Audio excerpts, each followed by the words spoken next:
Okay.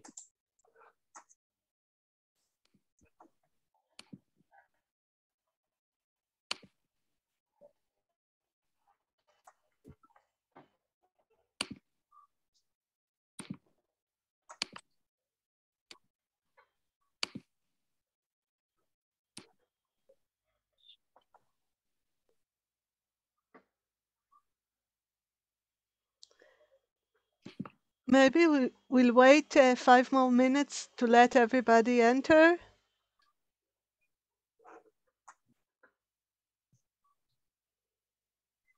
Hi, Barbara.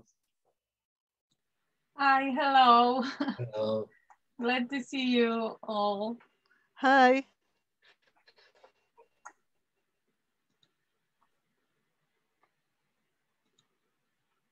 I don't know Zoom so well because we are working with Teams, but I hope it will be okay. Hello.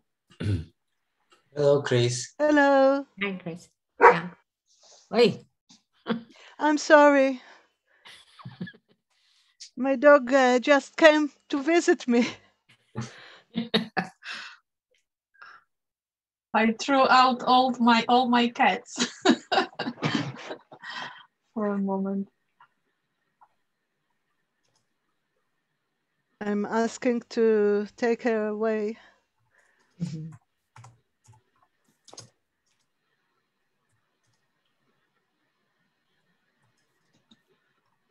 Roman, shall we start? Excuse me? Shall we start? Let's wait two minutes, I suggest. It's yeah? okay. Just in case.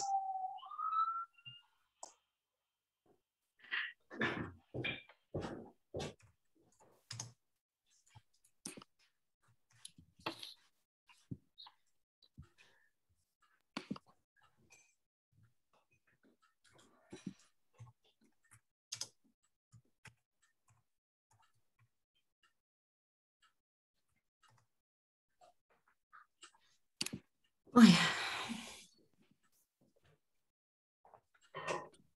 How is the weather in where all you are? It's snowing here. Oh my God! So no, we had. And it's -5 or something like that. Oh God! Really Yeah. winter. Yeah. No, we haven't seen winter yet. So.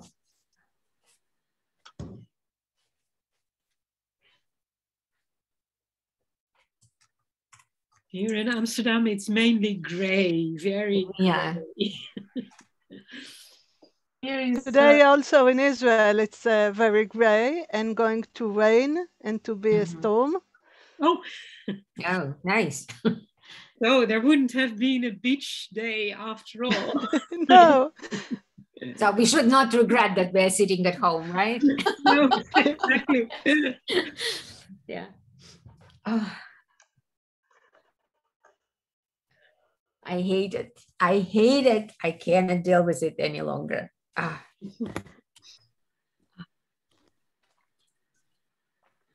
This is my second week on Zoom. Oh. Yeah, we had our biggest Slavic conference, you know, American Association. Oh, God. And 2 days on Zoom. And now I think my brain is freezing. I cannot think. Irena, I told you, just come. Yeah, I know. I mean, I wish they would let me in. I had plans, trust me. I had plans coming. Oh, God. Okay, so I see that almost everybody is here. So I think we'll start. So, good afternoon to our colleagues in Europe and in Israel, and good morning to our colleagues in United States. Thank you. I am delighted to open our Israeli webinar today and looking forward seeing you with us today and tomorrow. We had a busy program with very interesting papers and extremely short breaks. We have 4 special guests in the audience, 2 authors, Iris Argaman and Tamar Meir, and 2 scholars, Naama Reshef and Smadar Falk-Peretz. I would like to thank our host, Bar-Ilan University from Ramat Gan, Israel. Our first speaker is Professor Shmuel Refael, Dean of the Faculty of Jewish Studies at Bar-Ilan University. Professor Refael couldn't be here today with us, so he had recorded a greeting. So, איתמר, please, אתה יכול בבקשה להראות את הברכה? Okay, I'm starting.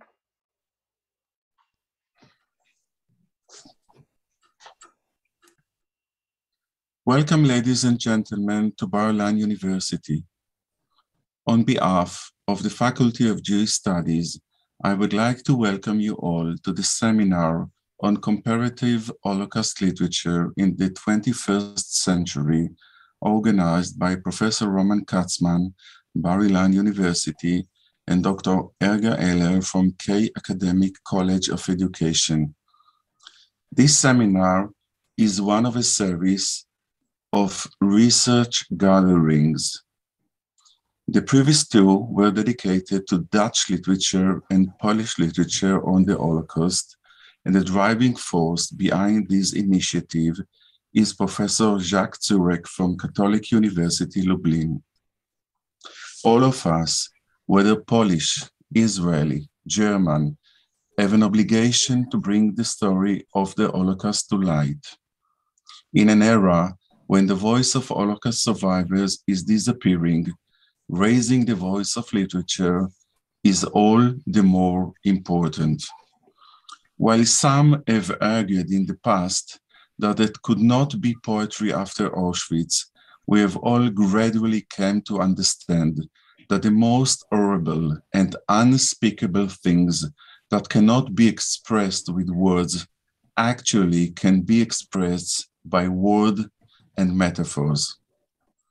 World literature, as well as Hebrew literature, have given several major literary artists who have successfully used their words to describe the indescribable.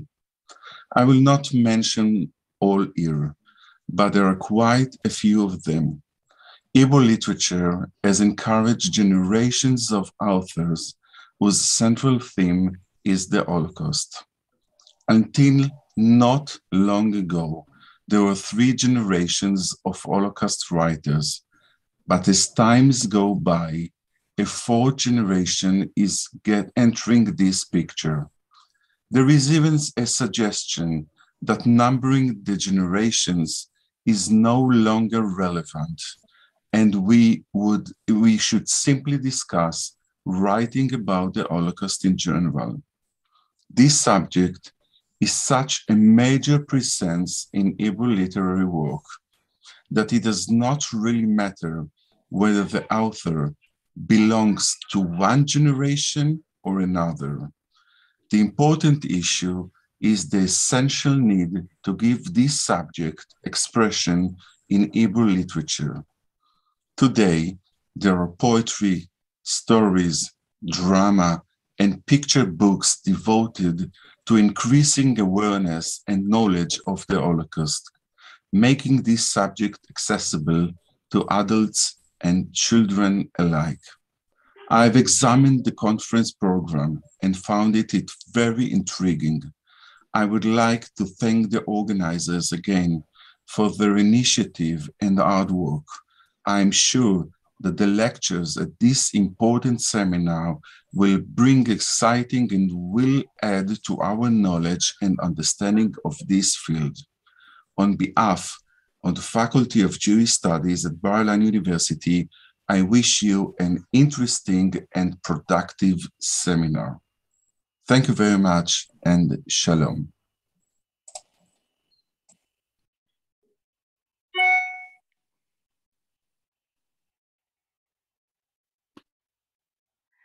I'd like to thank again Professor Refael, and now I'm inviting a very good friend and old friend of mine, Dr. Tohar, the head of the Department of Literature and Jewish People at Bar-Ilan University, to deliver greetings.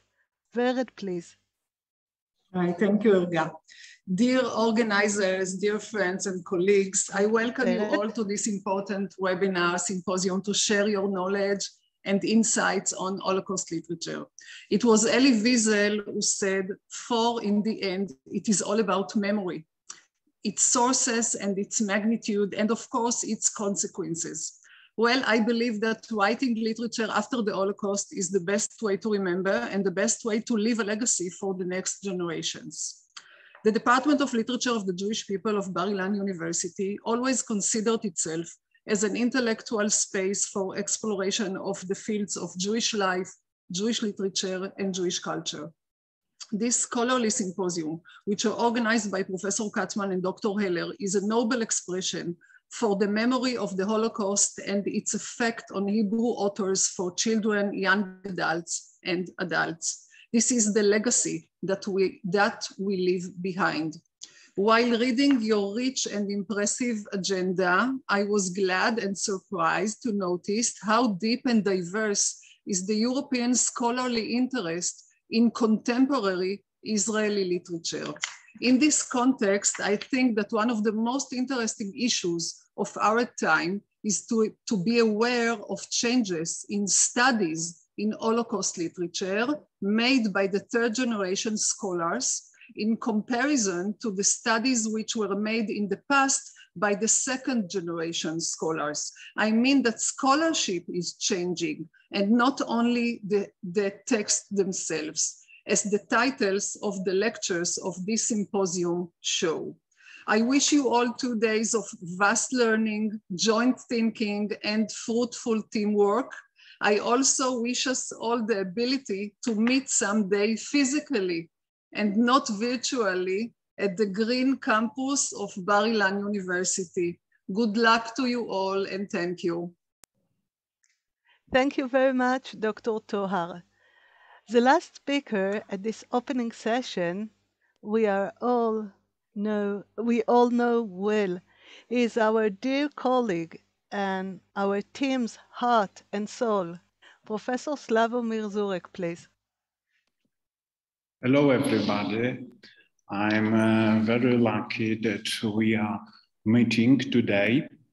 And I remember that we met in Lublin in the last day of September 2021 on our hybrid seminar. I was really sure that our next encounter would be in reality in Tel Aviv. I do well remember our discussion with Professor Katsman and Professor van Heukelom at the hotel restaurant in Lublin during breakfast on the last day of the seminar in Lublin. And I was very optimistic and lucky that I would meet all our scholars in Tel Aviv. In the end of October, I have managed to leave Poland and fly to Israel. Also, I was having many works in the National Library at Hebrew University in Jerusalem, where I was realizing another project. I was ready to help in an organization work of this seminar. And when our Israeli organizers, friends from our research team, had decided to prepare it online, I was really very sad. But now, in the light of the last decision of Israeli authority, who has closed the borders, we can see that this decision was very providential. Why I wanted so much our research team, which works on the subject of the recent Holocaust literature, to meet just in Israel. Because of this place is a living proof of Jewish victory under the demons of history. Also, Nazis killed more than 6 million of Jewish people from Europe during the Shoah. They did not manage to kill Jewish will to life. This tendency is shown also in the newest literature in 6 languages on which we are working on. I hope the researching on Hebrew literature written here in Israel will help us better understand the importance of the Shoah for the coming generations and also for the future. I want to thank so much, first of all, to Erga and Roman Katsman for their great efforts to prepare our webinar. Thanks to all scholars who took part in this preparation in Israel or abroad. We hope that these 2 afternoons or mornings in the USA help us to know better the phenomena of the newest narrative in Hebrew and also the connections of it to other literatures in Europe and America. As the coordinator of this project, I also want to express my gratitude for our consortium partner and host of this webinar, the authorities of the Bar-Ilan University. Once again, thanks a lot to everybody for your attention, and I would like to wish all of us successful meeting. Thank you so much. Thank you very much. I think we'll continue in our program and don't have a break right now. So I'm asking from Professor Barbara Kalla to replace me as the chairperson as we continue to our first session, Children Literature number 1, Dreamtime. Although we are 15 minutes ahead of time, but I think it's better like that. We'll have more time to discuss after the first session. Do we will continue without a break now? Yes, So, yes. Professor Barbara Kalla, please. Hello, everyone. Good morning, good afternoon, wherever you are. We are here together and at the point of starting the first session. I have the pleasure of chairing this session, and we have 3 papers in it. First speaker is Daniel Feldman, lecturer of English literature at Bar-Ilan University, where he specializes in Holocaust literature and children's literature. His primary area of research is the portrayal of traumatic events in text for young readers. And Daniel will be presenting paper about Orlev reading Korczak, the influence of King Mat on the island on Bird Street.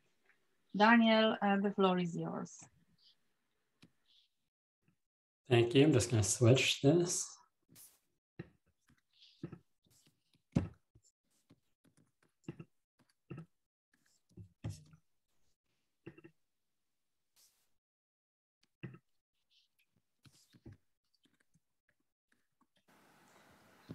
I am pleased to help open our group's second seminar virtually hosted here in Israel. While it's unfortunate that we could not meet in person, I'm grateful for the opportunities of technology and, more importantly, for the efficient organization of Erga and Roman, as well as the leadership of Sławomir and Chris, to allow us to gather online. My talk picks up with some critical directions opened last time. Specifically, this paper dovetails with Erga's presentation from the previous seminar based in Lublin.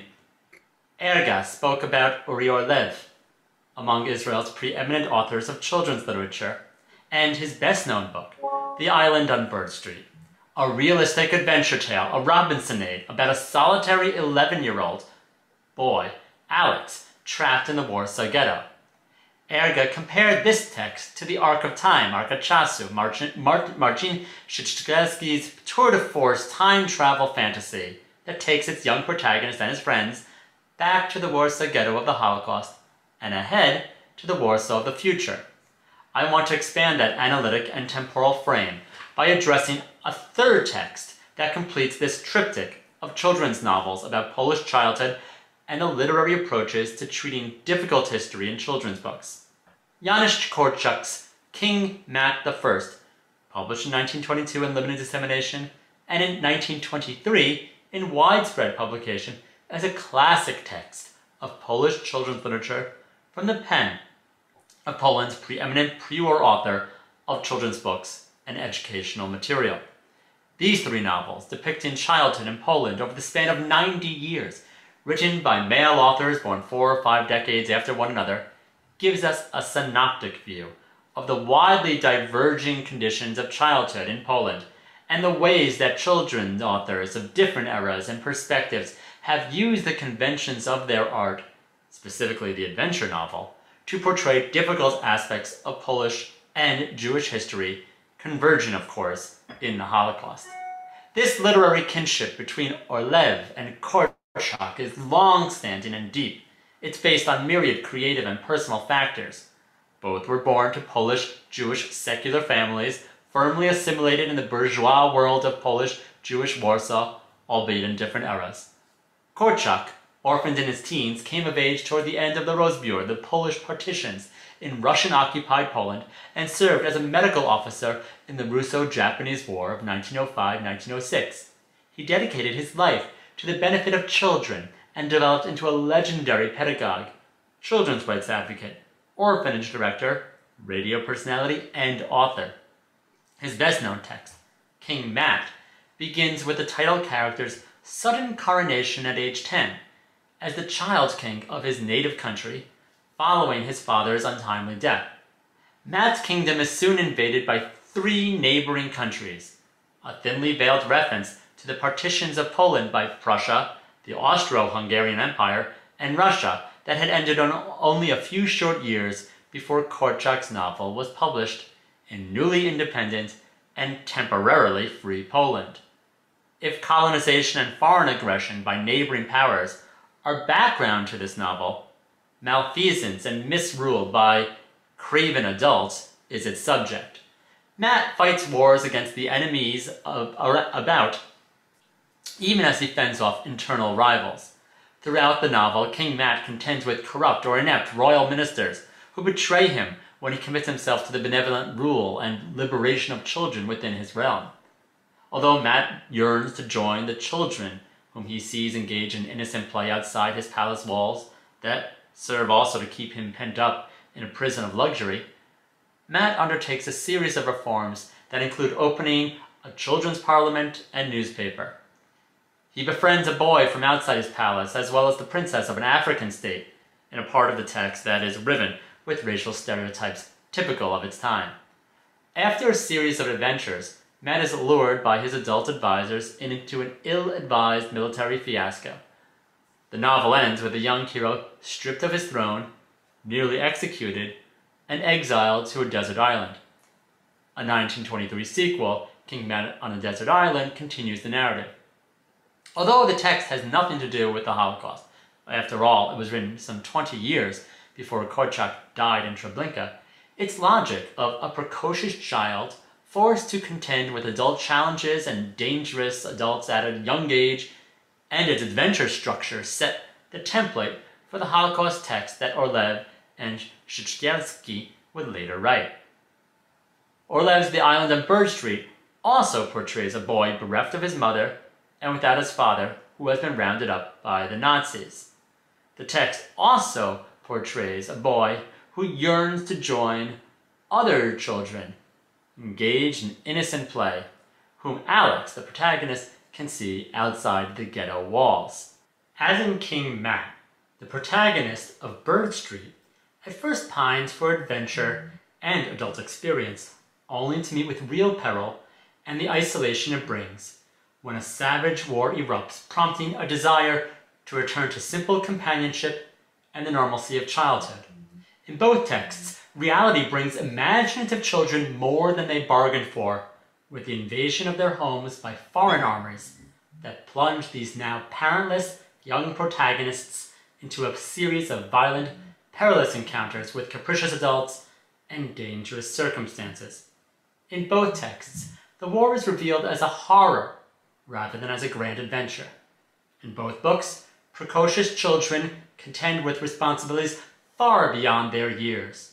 Furthermore, in both novels, the main characters befriend a sensitive girl whose own predicament is one familiar to the protagonist. Alex and Matt also befriend the leader of a group of boys playing like normal children. In addition, while longing for their sagacious yet absent fathers, both characters find solace and counsel with a kindly, gentle doctor who keeps the boys' confidences. What does it mean that Korczak's canonical early 20th century text in Polish about children's rights and Polish independence became the ur-text for Orlev's 1981 Hebrew language semi-autobiographical novel about a harrowing childhood in the Warsaw Ghetto, a text that opened new possibilities for Orlev and others to write for children about genocide?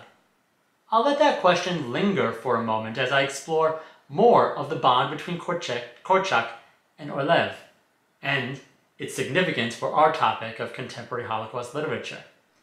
The connection between Bird Street and King Matt is more than merely circumstantial or based on plot structure. Orlev himself grew up reading Korczak and eventually came to be his most prolific translator into Hebrew, years after they had both been incarcerated in the Warsaw Ghetto. Orlev's authoritative translation of King Matt was published in 1979, meaning he was translating Korczak when he was first working on Bird Street. Moreover, Bird Street's Alex names Korczak's King Matt as one of his favorite books. As he struggles to survive in the ghetto, Alex nourishes himself with food that he forages from the apartments of the dead and deported, which he also scavenges for books. While food wards off starvation, reading keeps at bay the tedium of isolation. I don't know how I would have gotten through whole days, Alex says. From early morning to dark, alone by myself in our ceiling hideout or down below in the bunker, how long could I just sit there and read? Of course, if a book is really good, you can read it a second or even a third time, like Robinson Crusoe or King Matt. But you can't just read all day long every day. Alex's love of adventure stories at first persists as a means of escape into a realm of fantasy, but his attitude toward reading shifts as he gains first-hand experience, the likes of which until then he thought were only the stuff of fiction. Reading takes on a sustaining purpose for Alex. Alongside his constant search for physical nourishment, he strategically forages for literary sustenance. Quote, I knew exactly what to look for candles and food. That was all I needed. Except for a good book if I found one, he says. This recalibration of the relationship between the real tribulations of persecution and the literary genre of children's adventure is key to how Orlev makes innovative use of Korczak's example. What Korczak had done with King Matt was to adopt the literary trope of chivalric war and romantic conquest, epitomized by Sienkiewicz, by Fire and Sword, and transpose it to the perspective of a child in a threatened state. King Matt seeks to fulfill the legacy of his noble forebears, only to founder on the shoals of treacherous bureaucracy and ministerial squabbles, translating the poetry of freedom into the prose of real children's rights, requires governmental alliances and hard, tenacious work. That's precisely Korczak's point. He celebrates ideals and then shows how difficult it is to attain them for children. If King Matt brilliantly translates fantasy into reality, so too does Orlev's Bird Street. While Alex begins as a naive reader, enamored of tales of warfare that he knows only from books, his lived experience during the Holocaust shows just how different reality is from romantic adventure. By the time Alex understands that the violent adventures he previously imagined for vicarious enjoyment were in fact, quote, happening to him, he abandons his romantic idealization of war. Just as Orlev translated Korczak from Polish into Hebrew, he also follows Korczak's model of using literature to translate children's experience from the realm of fantasy into a realistic idiom. He portrays Alex as an avid reader of war stories and thereby forges an empathic literary connection with young readers of his own novel, who are likewise reading a text of war and adventure, albeit one that takes its responsibility to wrestle with the actual stakes of perverse adult ideology as seriously as did Korczak. Just as Alex grows as a reader and comes to understand the serious relevance of King Matt as a model for his own vastly different experience, Orlev trains his own readers to grapple with the real stakes of their own yet unknown future experiences. Both Orlev and Korczak evince deep respect for how young people reckon with reality, not as a miniaturized version of adult experience, but as a challenging arena of their own ordeals deserving of respect. I want to end by mentioning another element of how the bond between Korczak and Orlev may further command our attention. Orlev isn't only adapting or updating the King Matt model to the Holocaust. Rather, he's suggesting that Korczak's notion of children thrust into adult roles might be vital for how we consider children's representation of the Shoah.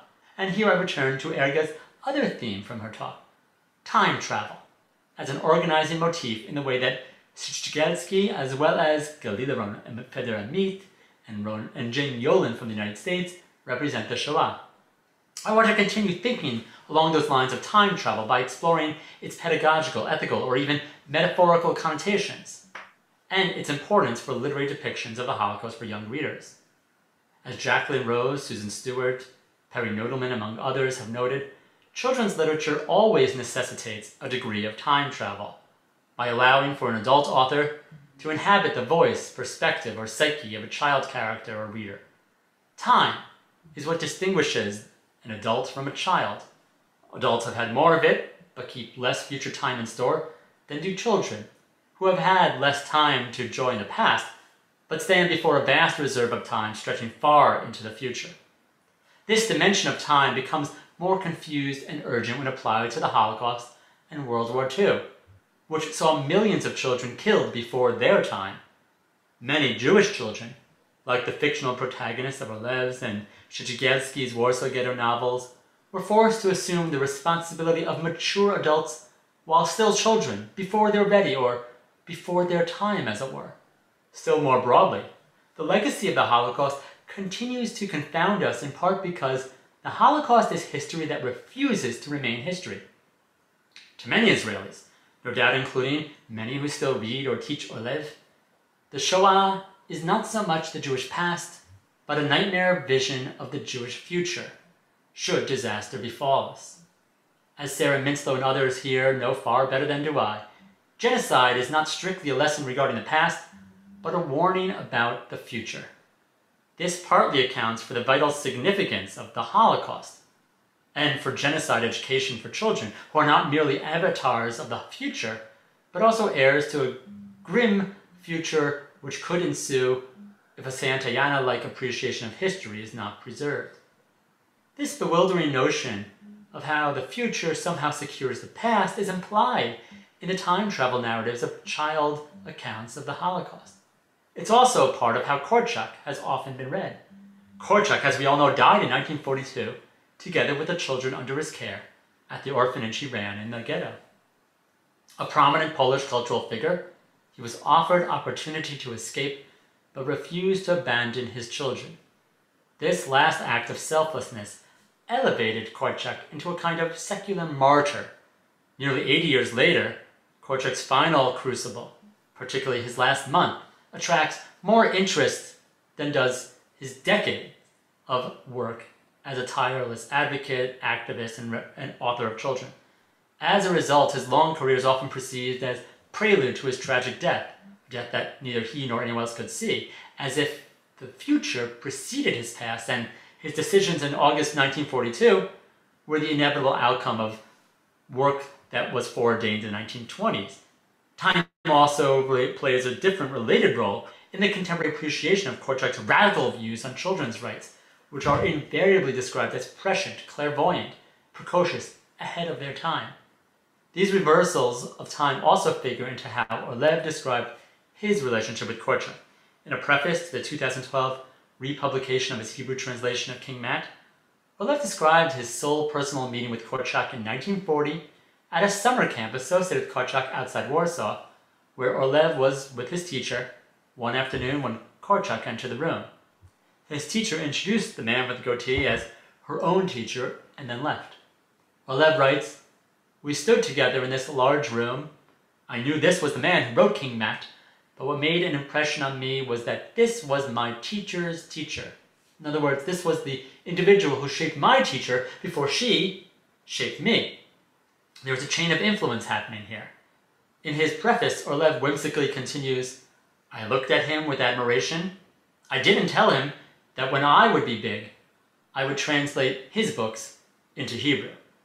At a time when the present was so fraught that most children at that camp would never survive to adulthood or to become big, Orlev retrospectively and humorously imagines what he would do long after the world of Korczak and his children was destroyed, as if the future were already there, even before the past had been extirpated.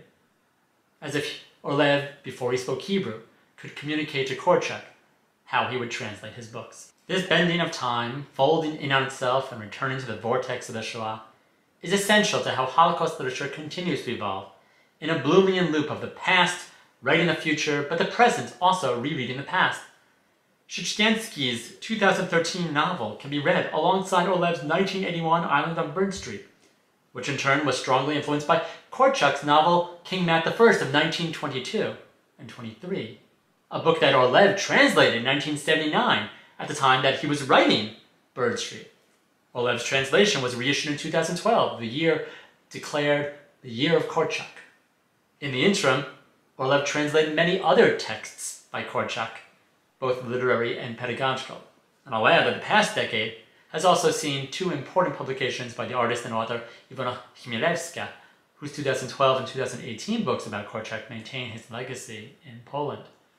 These inversions of time are fundamental to how Korczak saw the world and childhood. He spoke about adults who shirk responsibility, about children who assume sovereign power, the many grown-ups who would do well to remember the inner child, the dziecku w sobie. One of his major programmatic works on parenthood and child development is titled When I Am Small Again, from 1925. It offers a realization of the time travel metaphor, the fantasy of growing up to be a child once again.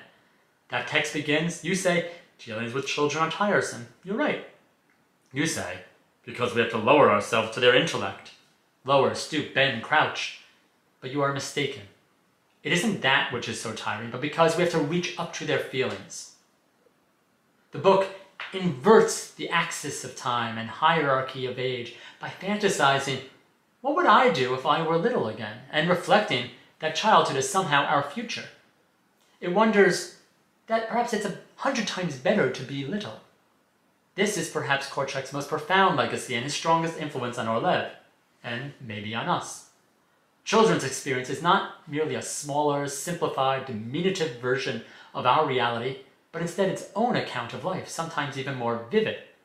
This is what lies behind an acknowledgement Orlev makes late in his 1996 memoir, Mischak Kachol, The Sand Game, in which he justifies his children's depictions of the Holocaust not as a simplified account of experience, but as the only way he could write about the genocide. There is no grown-up way to talk, tell, or think about the things that happened to me, he writes. I have to remember them as if I were still a boy. That is not to condescend, not to diminish or to attenuate the past, but rather to present a children's literary account of war, one offered in the full measure of time. Thank you so much.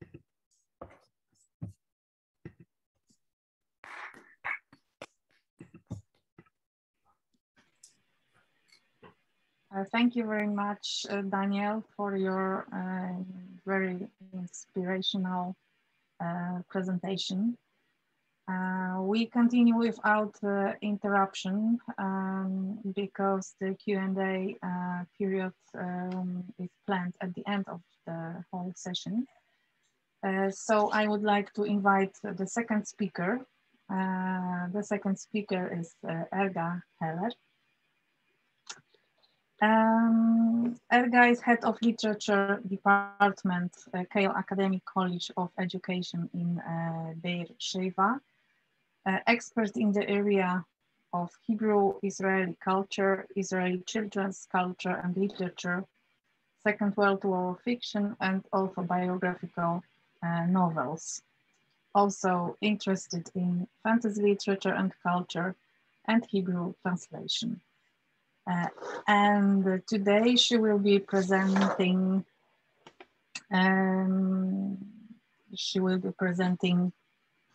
a paper about hiding places and playgrounds in Israeli picture books about the Holocaust. Erga, the floor is yours. Thank you very much. I have to correct something. I'm no longer the head of the department, just a lecturer like the others, but everything else was right. Okay, my talk focuses on the question of hiding places in Israeli picture book. Oh, sorry, I have to show you what I'm talking about. Just a second. Sorry.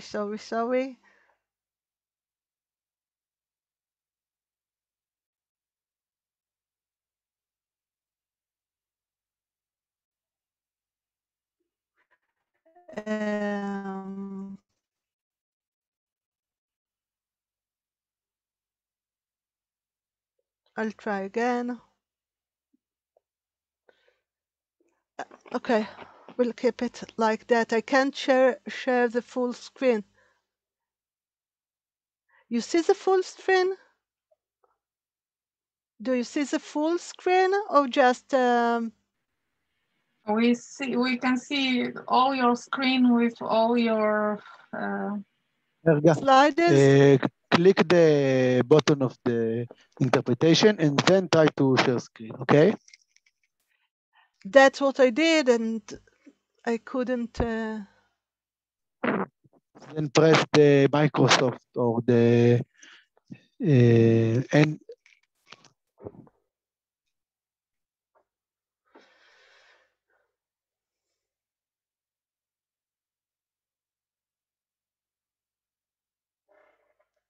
No, there is something wrong, so I'll do it like that.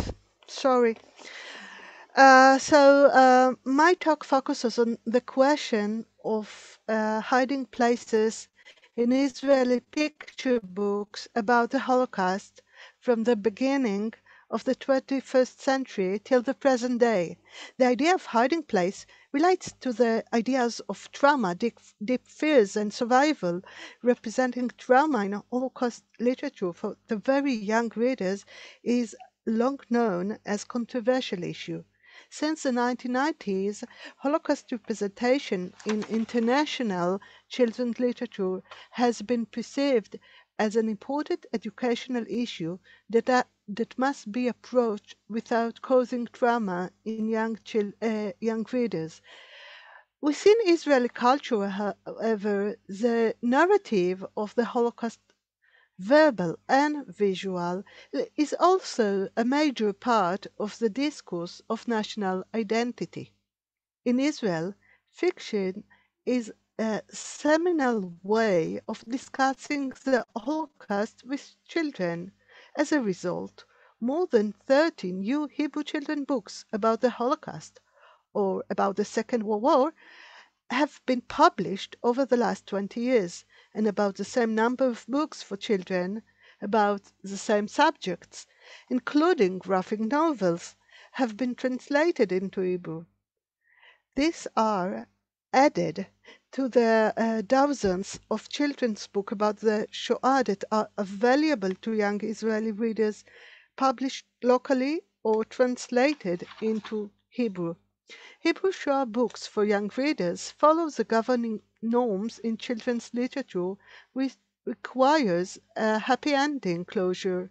The happy ending is not compatible with the Israeli collective memory of the Second World War and the Holocaust, and prohibits plots containing trauma, extreme monstrosity,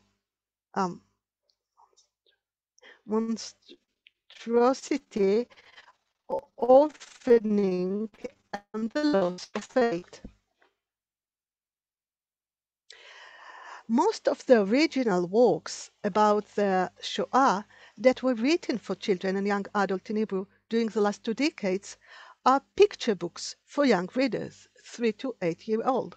These works were written by survivors or professional authors or by younger authors who may be regarded as a collective second or collective third generation of Israelis, even if they are not direct descendants of the Shoah survivors or victims.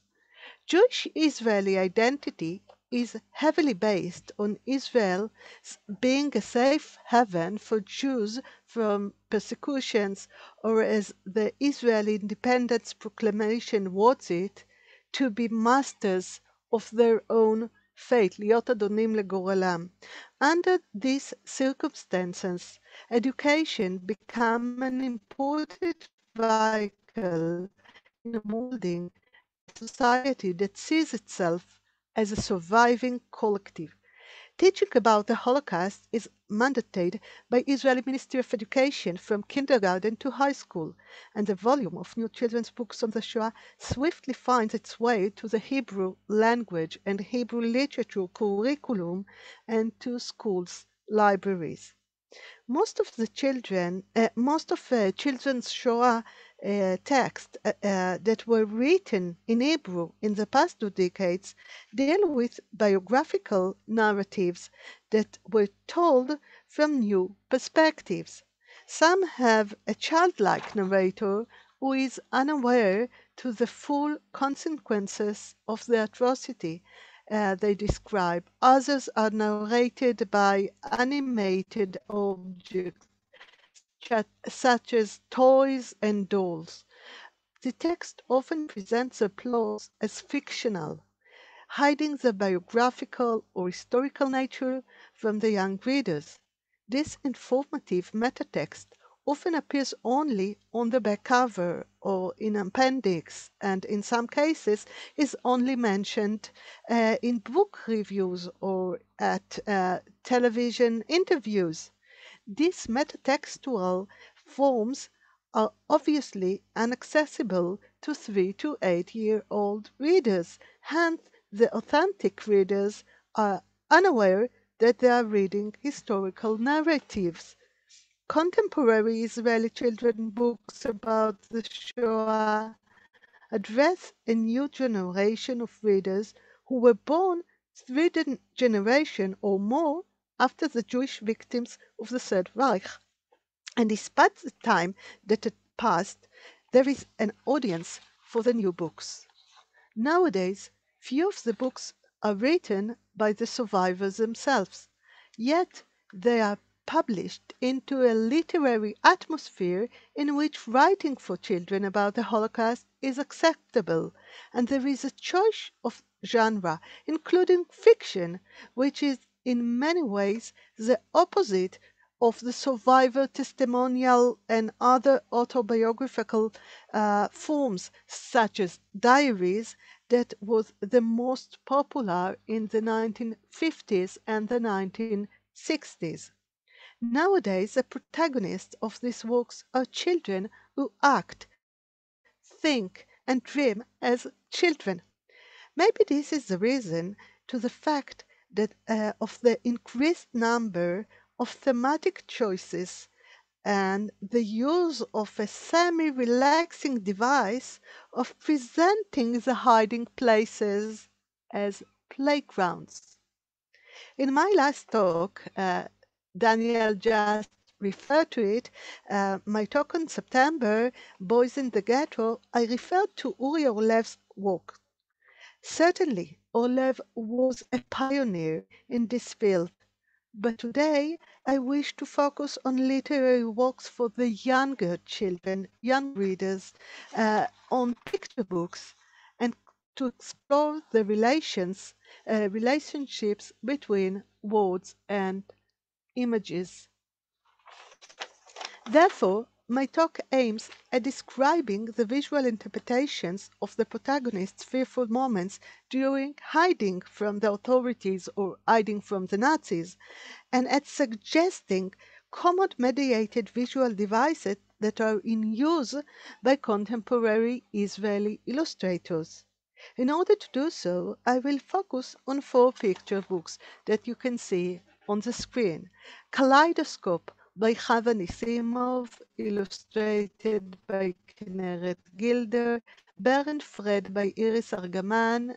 I saw that Iris entered our meeting, our session, a little bit late, but she is with us now. And Bear and Fred was illustrated by Avi Ofer.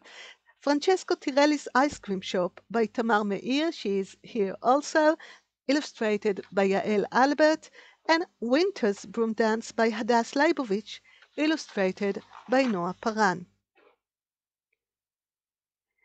In 2007, Chava Nisimov published her first book at the age of 68. It was an autobiographical text about her life through the war as a hidden Jewish little girl in Poland. Since then, she wrote no less than 8 Hebrew books.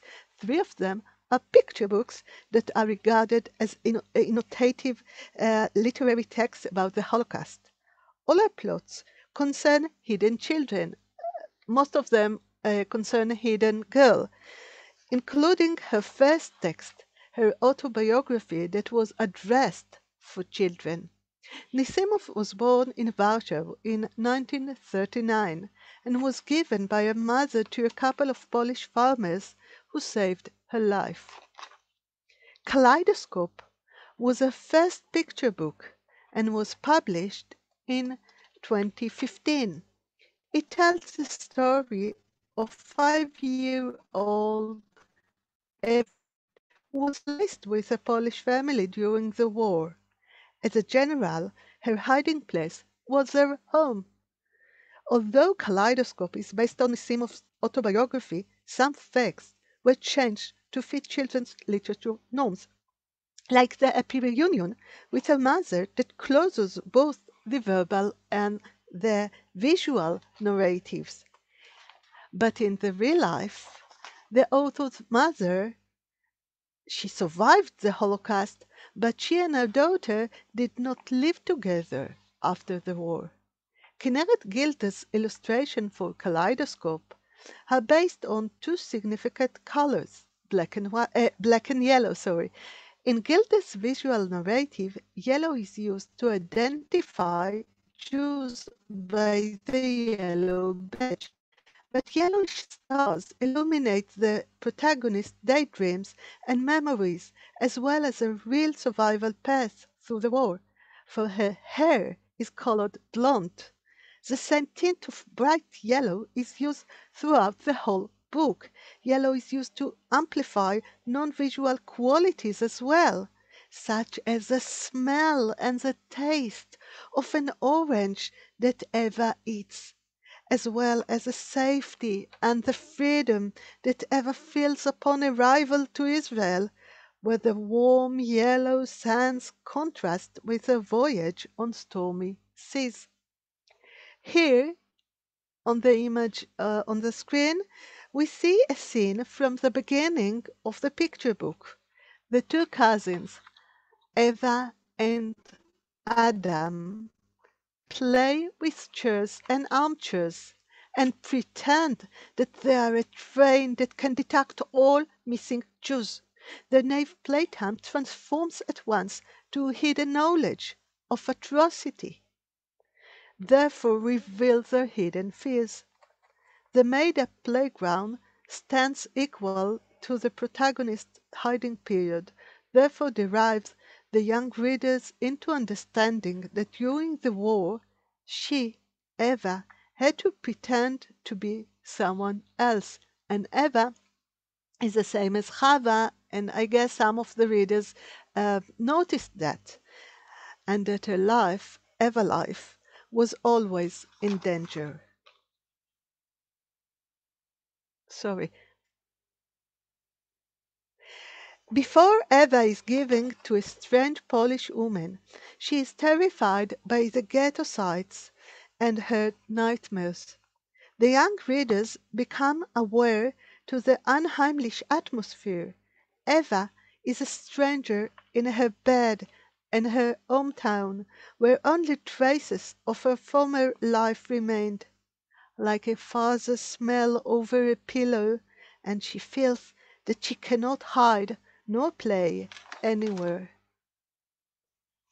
In 2016, a celebrated Hebrew children's author, Iris Argaman, saw a news report about a new toys exhibition at Yad Vashem, the Israeli Shoah Memorial Museum in Jerusalem. Argaman was very touched and decided to write a picture book about a certain item, the teddy bear of an Holocaust survivor, a hidden Jewish Dutch little boy by the name of Fred Lessin. Argaman's decision makes a nameless bear, Lessin donation to Yad Vashem, into the protagonist of her plot. Unlike other literary toys that are survivors in Hebrew children's literature, bear is a real museal object. Therefore, often the illustrator has to refer to that fact that is real, is an artifact. Although the bear is animated, his limited knowledge and understanding make him an untrusted narrator.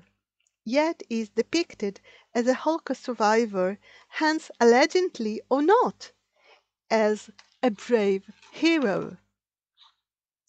Both Argaman and author mark the symbiosis between the boy and his bear and gently take the young readers into the terrorizing situation using the point of view of an outsider.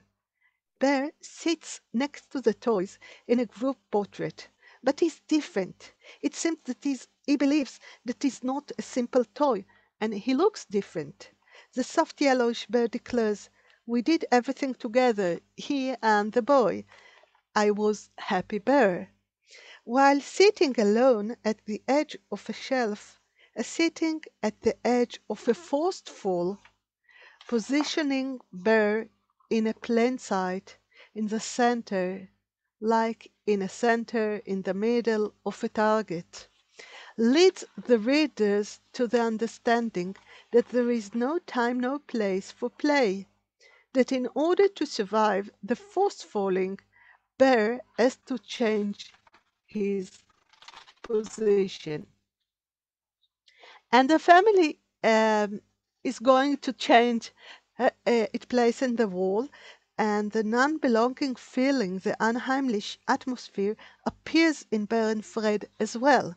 It continues to develop both in verbal and visual narratives when Bear's family members are forced to leave their home. This is another group portrait in which, again, at first glance, Bear is an outsider. But as a matter of fact, the whole home scene becomes unheimlich. None of the furniture is connected to the ground. None of the family members, including Bear, can look at each other's eyes. Instead of a wall, there is a giant map of France, which is not Netherlands. France, of course, is a foreign country for the Dutch Fred and the Dutch Bear. And although the Latin alphabet on the map is foreign and strange to the young Hebrew readers, they don't know, maybe they don't know how to read Hebrew, but they can know what is an Hebrew letter, and this isn't. Even before the Jewish family of Bear and Fred must evacuate their home, they are already presented like strangers inside it. Their home is depicted as a hostile place and inappropriate for survival and for play. Tamar Meir's Francesco Tirelli's Ice Cream Shop, 2017, is based on the life story of her father-in-law, Peter. The story is told from his point of view as a little boy from Budapest, hiding under an ice cream shop. Unlike the former picture books, Meir's story offers the readers a collective point of view. Although its protagonist is a little boy, the hostility and the unhappiness are characterized as a general feature that builds the verbal narrative and the visual color scale. The verbal description exhibits the collective fears. The illustrator, Yael Albert, depicts a variety of hostile environments and uses the shadows to hint that the danger is all around, demolishing any possibility of playground. Hiding and disappearing is the only option.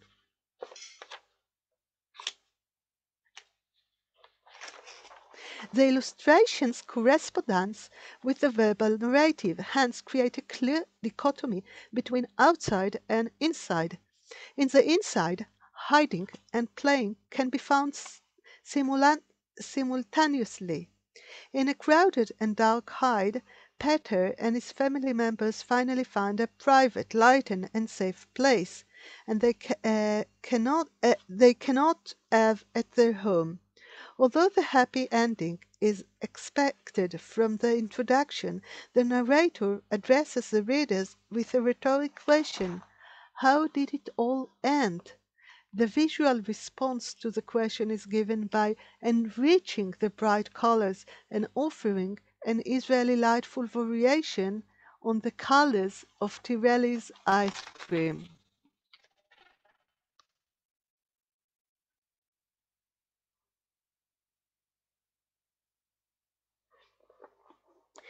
In Hadass Leibovitch, Winter's Brooms Dance 2020, Alice, a young Jewish girl, accompanies a blind father to his workplace in the brush factory of Otto Witt, when Nazis appear without warning to seize the Jews in the factory.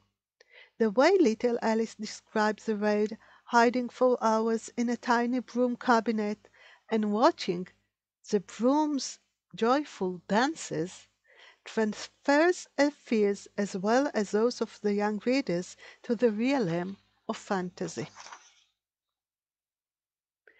Leibovitz's solution to replace the traumatic experience with an uncanny one as a fantastic daydream, and its realist visualization interpretation by the illustrator Noah Paran, enables the young audience to relate to Alice's story without being threatened by it.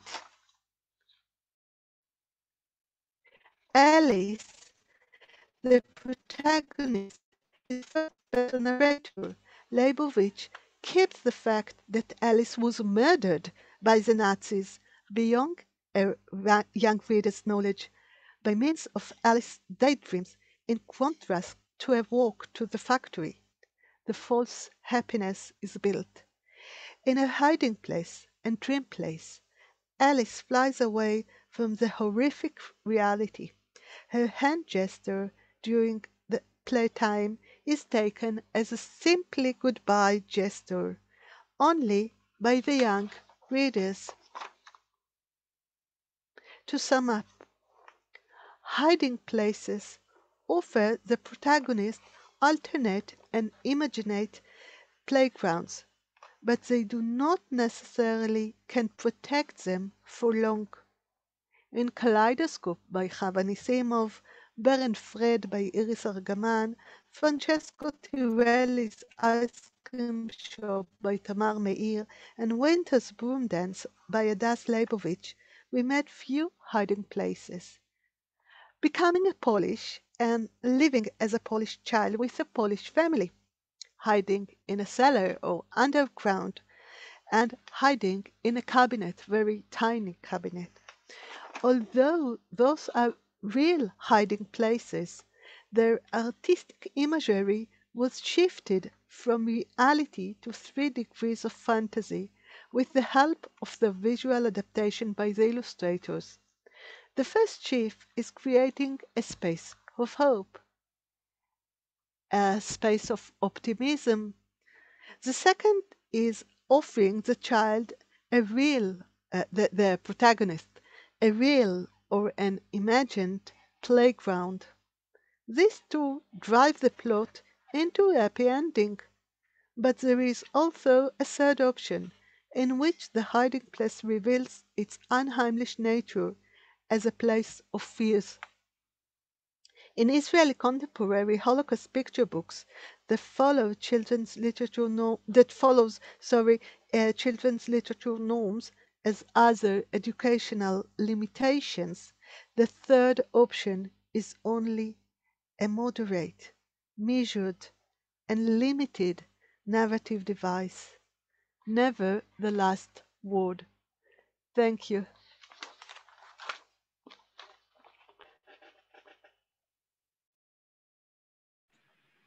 Thank you, Erga, very much for this very informative presentation. I have a lot of questions, but I will save it to the end of the session because we have still one presentation, and this presentation is by invited speaker, Smadar Falk-Peretz. Smadar Falk-Peretz is lecturer of literature at English Department of David Yellin Academic College of Education and Orot Israel College of Education. Her fields of research include selected topics in comparative literature, modern Hebrew literature, and Israeli children's literature. Smadar is member in the editorial boards of two children's literature journals, Journal of Children's and Youth Literature, and Between the Lines, a Journal of Research on Creation in Children's Literature. And today she will be presenting a paper about objects on agents of memory, a study of Nava Semel's Holocaust narratives for children and young adults. Thank you. Smadar, the digital floor is yours. Thank you very much. First of all, I want to thank the organizers for inviting me to take part in this seminar. My name is Smadar Falk-Peretz, and I will start with a personal note that is connected to the topic of my lecture. I participated in Nava Semel's writing workshop that was conducted a year before her death. And Nava Semel had many stories within her. They were like birds stretching their wings within her soul, whom she showed their way to the wide world. I had the privilege and the pleasure to study in this workshop. And on the first day, I prepared myself to meet a great author, alienated by a halo of achievements. However, I surprisingly met a warm, open, straightforward writer who yearned both to listen to people and to share her world with them. So I want to dedicate this presentation to the memory of Nava. I will share my screen with you now. Okay, just a moment.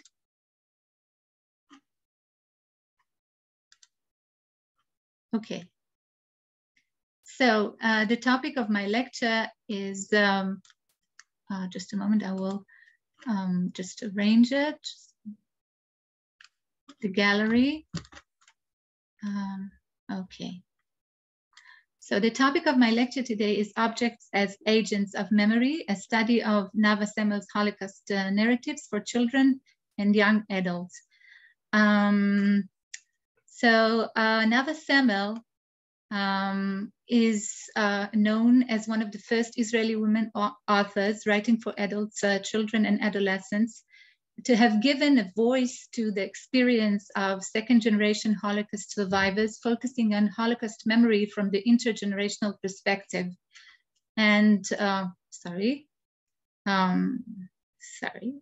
And my main goals today in this lecture, my main goals are to focus on 3 books for children and young youth that deal with the subject of Holocaust and present objects as agents of memory. Before that, I will speak a little bit about her famous collection for adults, A Hat of Glass. It was published on 1985 and again on 1998. And it was actually the first literary collection that carried the subtitle Stories of the Second Generation. And the main characters in these stories are children of the Holocaust survivors in Israel who are described as carriers of the atrocities' horrific memory. So, as I said, the topic of this lecture is a discussion or a presentation of three literary pieces, two coming-of-age novels for young adults, Becoming Gershona, that was published on 1988, and Flying Lessons, that was published twice. First, it was published for adults. It was called Maurice Haviv El Teaches to Fly. In Hebrew, this is the name. And afterwards, it was published for young adults. And this is also very meaningful that it was published twice for two publics. The third book is Our Candlesticks, a book, children's book, illustration by Gilad Salikater. So I want to start with a quotation from one of Nava's interviews in which he specifically relates to the pact of silence that characterizes the second generation's reality. Just a moment. Yes, I hope you see it. Okay, so she actually emphasizes that even on Holocaust Memorial Day, Mother would turn off the radio and the television and become enclosed by walls. The pact of silence between survivor parents and their children, do not ask and we will not tell you, was in effect not only in my family. And in my research, I actually realized that that objects have important role in Semel's literary works for both adults and children as agents and carriers of the traumatic memories related to the Holocaust and as a means to cope with the pact of silence, with this pact of silence. So Talila Kush-Zohar, the researcher, argues that second generation narration ascribes a powerful meditating ability to objects from there, representing them as one of the crucial channels through which silenced memory transfers form from the generation of the parents to that of the children. I want to relate now to another research by Hirsch and Spitzer. In their research, they actually adopted Roland Barthes' notion of punctum, the punctum, according to which characters, objects, and memory items transferred through inheritance constitute points of memory, or intersections embodying points of encounter between the past and the present, between memory and post-memory, personal remembering, or cultural memory. Barthes associated this term with certain objects which exert a penetrating influence, piercing the layers of human forgetfulness, and so producing the act of awakening memory. Barthes distinguishes between two concepts connected to the awakening of memory by means of objects, photographs, and the like. And one is the general space of memory provided by means of culture, which he names the studium. And by contrast with this, the punctum is actually activated by means of objects which produce a sense of being stabbed or wounded. They concern the individual in an emotionally meaningful way. Following Barthes' distinctions, Hirsch and Spitzer and their article focus on personal items transferred to them by their mothers, who are Holocaust survivors, and the authors delve into these objects being as items of testimony which conceal a unique Jewish feminine heritage. In this spirit of Hirsch and Spitzer, I would like to show that in the three literary works that I will present today, a meaningful bond is established with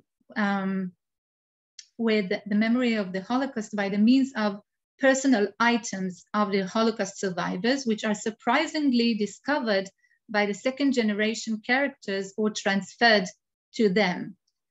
So Semel uses, I claim that Semel uses these objects as agents that mediate the traumatic past and communicate indirectly whatever words can't convey. So the first coming of age novel, that I will present is Becoming Gershona. It was translated from Hebrew to English. It was published several times in several places, in the USA, in Italy, Germany, Holland. And it is actually Semel's first published book for young youth. And it recounts the story of the 12-year-old daughter of Holocaust survivor parents named Gershona. She's actually an adolescent with a very, very strange name. Lives in Tel Aviv during the late 50s. Gershon is usually a name that is typically related to a boy and not to a girl. And Gershona is named after someone that she actually doesn't know, but is connected to the world of the past, to the hidden world of the past. She is grappling in various ways with the complexity of the past, and she experiences social exclusion and longs to connect with her peers. After long years of absence, a surprise actually occurs, and her lost grandfather bursts into the family's life. This literary episode actually echoes Semel's personal biography and reflect her way to process the surprising meeting with her own lost grandfather in her years of adolescence. So Gershona lives in a house full of mysterious secrets from the traumatic past. An open conversation about the past is not acceptable in Gershona's family. And the clue that leads to her hidden past is a random finding of objects. The objects that link Gershona to the obscure past are actually old photographs. And Gershona finds the photographs by chance. For the first time, she discovers a picture of a man in uniform. And afterwards, she connects him to the mysterious grandfather who suddenly bursts into her life after his presence has been hidden for many, many years. The second time, Gershona discovers another photograph of a young boy, and her mother refuses to talk about his identity, exclaiming shortly, "You don't know this boy." Gershona's characteristic as a curious child with a developed imagination reflect the qualities of Nava Semel herself, who described herself in interviews as a listening girl who often embroidered in her imagination stories that filled the void created by her parents' silence. The second coming-of-age novel that I will present is Flying Lessons. The book was also translated to several languages. It was published in the US, in Germany, Italy, the Czech Republic, in Spain, in Holland, in Serbia, and also an opera based on the book was produced with the music by Ella Milech Sharif on 2010. This book actually presents another teenager, Hadara. Hadara is a young adolescent. She meets the Holocaust survivor shoemaker Maurice Chaviv-El from the Tunisian island of Djerba, and hand in hand with the flying lessons that he gives her, she learns the history of the Djerba's Jewry. After he leaves the area, Hadara discovers the story untold by Chaviv-El, his own survival during the Holocaust with its experience of loss and trauma. It is very important to mention that this is actually the first literary piece, Israeli literary piece that related to the Holocaust narrative of the North African Jews. And Another thing that, another thing that I want to stress is that a central object that carries great significance in the plot is a pair of beautiful milky white woman's shoes, which the shoemaker doesn't allow Hadara to touch. From the beginning of the plot, Hadara is obsessive longing for the shoes is evident. She is interested in discovering their mysterious secret, and the milk color shoes are embroidered with silver threads and are described as special and as one of a kind.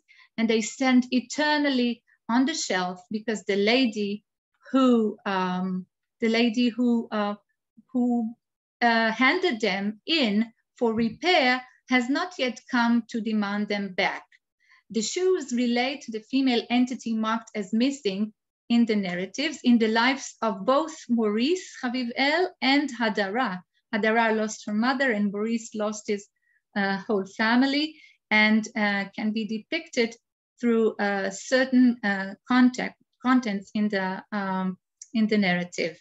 At the same time, the shoes serve as a code word that connects the reality of the land of Israel to the other planet, to the Holocaust. This is expressed in the episode in which Hadara discovers that the unique milky shoes have disappeared from the permanent place on the shelf. And she recalls how Maurice once said that he saw a huge mountain of children's shoes. Hadara states that she didn't ask where and when because she felt that Maurice would not answer anyway. And this is actually an expression of a symbolic code in Holocaust literature.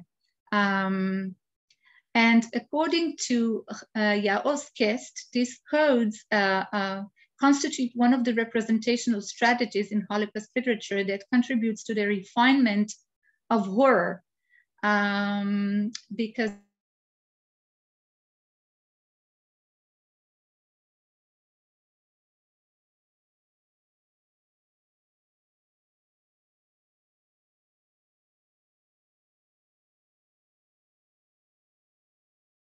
extended dramatic descriptions. The third book that I will present is a children's book. It is Our Candlesticks. Our Candlesticks is Nava Semel's last work. It was published posthumously on 2018. The book traces the vicissitudes of a pair of candlesticks, far from being the epitome of beauty, but bearing great emotional values. The candlesticks are passed on from mother to daughter, thus exposing the young reader to the dynastic story of Jewish women from a single family. The plot begins with the story of Shendele, the daughter of a Jewish blacksmith who lives in a small town in Eastern Europe, but with the outbreak of World War II has to leave her home. The plot follows Shendele along the various stages of her life by connecting among the successive events in the wonders of a treasured object which she has received as a gift from her father and which accompanies her throughout her through the years. This begins with her shtetl childhood, her marriage, and the birth of her daughter, and continues through her suffering during the Holocaust until her death. Shendele dies prematurely, yet Rochale, her daughter, goes through the horrors of the Holocaust, and ultimately, a survivor, she reaches the land of Israel carrying in her bag her precious possession, the pair of candlesticks from her parents' home. Leading up to the conclusion, the threads of the story interweave with history when we actually find out that Rochale is Nava Semel's grandmother, and that Nava herself has been named in Shendele's memory. The two names, Shendele in Yiddish and Nava in Hebrew, both meaning beautiful. The pair of candlesticks, crooked from the moment they were actually first made, continues in Semel's possession. and the barrier of a legacy of the past that is interwoven with the present. The story sets out in the twilight zone between darkness and light, a composition of a Genesis-like creation, as little Shendele stands watching her father make the candlesticks. Thus, between light and dark in history, a woman's story spans the generations, joined together by a particular legacy of which a symbolic object transferred among women becomes the representation, the pair of imperfect candlesticks. Surviving many troubles, the candlesticks in the plot become the symbol as well as the motif, with accumulating significance tying into memory. The blacksmith father wants to get rid of the defective candlesticks into the flames, but Shendele saves the candlesticks and preserves them. And with the entry of Sabbath, Shendele's mother recites the blessing, uttering, "Remember the Sabbath day to keep it holy." And Shendele wonders about the nature of remembering. What does it look like? How is it like to remember? What is it? And does it have beauty in it? The flood, which later engulfs the shtetl, washes away one of the candlesticks, and Shendele recites the blessing on Sabbath Eve over only one candle, completing the other candle from her memory. The lost candlestick is later recovered with the coming of the spring among the forget-me-nots flowers, and I will relate to the forget-me-nots afterwards. Afterwards, with the Nazis breaking into the ghetto, they shoot Shendele's husband to death, but she and her daughter Rochale managed to hide and survive. A Nazi wearing a black uniform kicks at the candlesticks with the dirt-covered boots, trampling them. Having kicked the candlesticks, the Nazi kicks Shendele. This actually creates a parallel between the symbol and the character, between Shendele and her candlesticks. During the painful period in the ghetto when the time loses meaning and it is no longer clear when Shabbat is, Shendele continues to utter the blessing over the candlesticks, knowing that they will accept the blessing even on a regular day, and they have a longer memory than people do. So the object's special ability to preserve thus becomes a unique quality, which turns it into an emblem of memory in the story. Beyond their own existence and grounded in the Jewish tradition as a ritual item separating the sacred from the profane, the candlesticks in the story stand for a worldwide worldview, not just a holy ritual, but a worldview, a philosophy, according to which beauty finds its expression in all created things, so that even the defective has its own niche in the universe, an idea that is in opposition to the Aryan notion of race. Another element of the plot which connects to the transferring of memory is the motif of the forget-me-nots, the flowers. The meaning of the name associated with the Myosotis in the Northern Hemisphere, these flowering plants are commonly known by names invoking memory and the refusal to forget, thus their name in English, French, German, and Hebrew, among other languages. The flower appears and blooms repeatedly in the book, standing for memory, a significant building block in all of Nava's works. A clear reference to remembering arises repeatedly throughout the book in connection with the forget-me-nots. Shendele's husband asks her, why are they called this? What is the origin of this name? And she tells him a legend about the creation of the forget-me-nots. And Shendele tells him that the day when the flowers were created was a day full of light, and God was blinded to the point that he did not notice this tiny flower hiding among the lilies. the roses and the sunflowers, which were all great and gorgeous. And the beauty was so outstanding that he skipped over the little flower and granted it no name. But the tiny flower spread out its blue petals and carried out to God and cried and shouted and forget me not. And God wanted to make it up to the flower. And this is why when a forget-me-not wilts, its blue petals never fall off. Chandler's husband responds, you see, it lives forever. The candlesticks and the forget-me-nots flowers form a recurrent motif in the book's illustrations too. The candlesticks appear 6 times against a purple-blue background associated with the forget-me-nots in bloom, with the flames burning in the candlesticks looking different in each picture, corresponding to the stage in the plot which the picture is supposed to illustrate. For instance, the pages in the middle of the book corresponding to the time when World War II and its horrors set in, one of the candlesticks' flame is extinguished. The other one goes out later as well. The work concludes with liberation, in the course of which Rochelle makes her way to the land of Israel. She gives up all of her belongings when they prove a burden to her in her wanders, all except the candlesticks. I always remember you, whispers Rochelle to the candlesticks.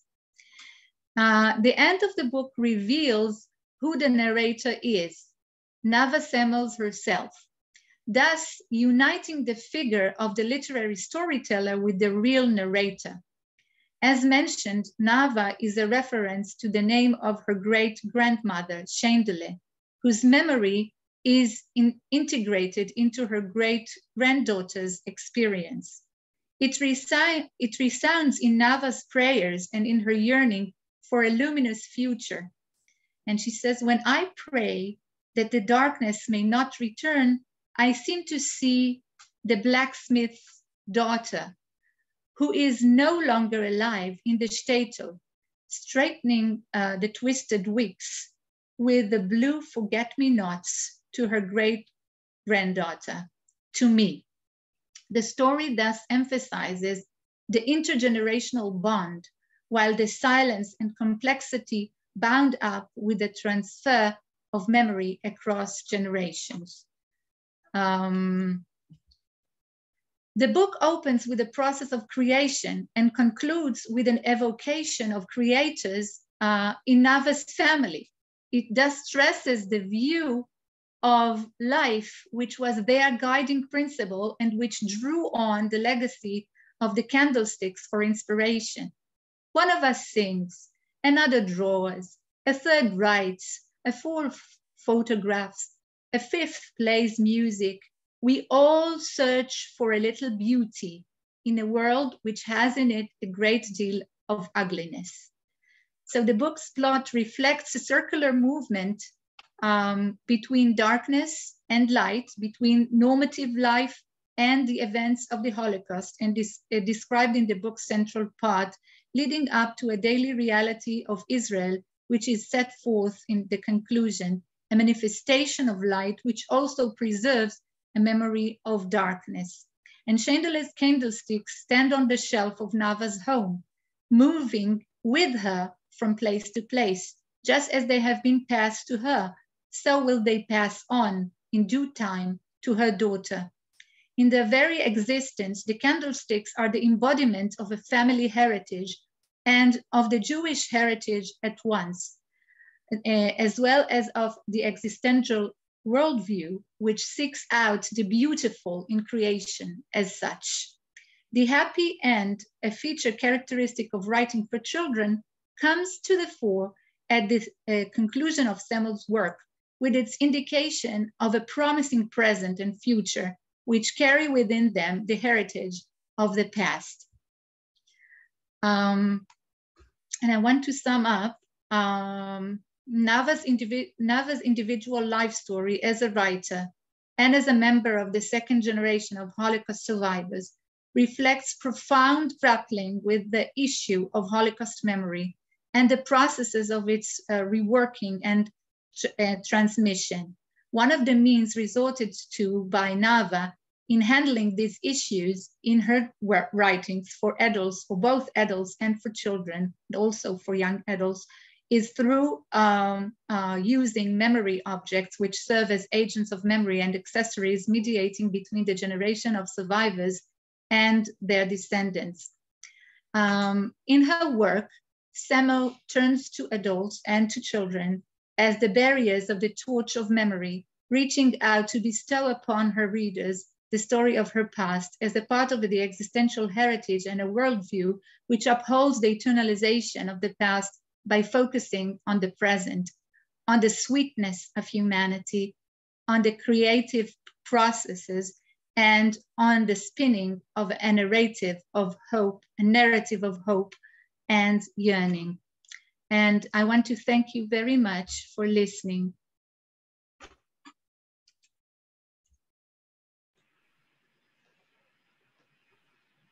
Thank you very much.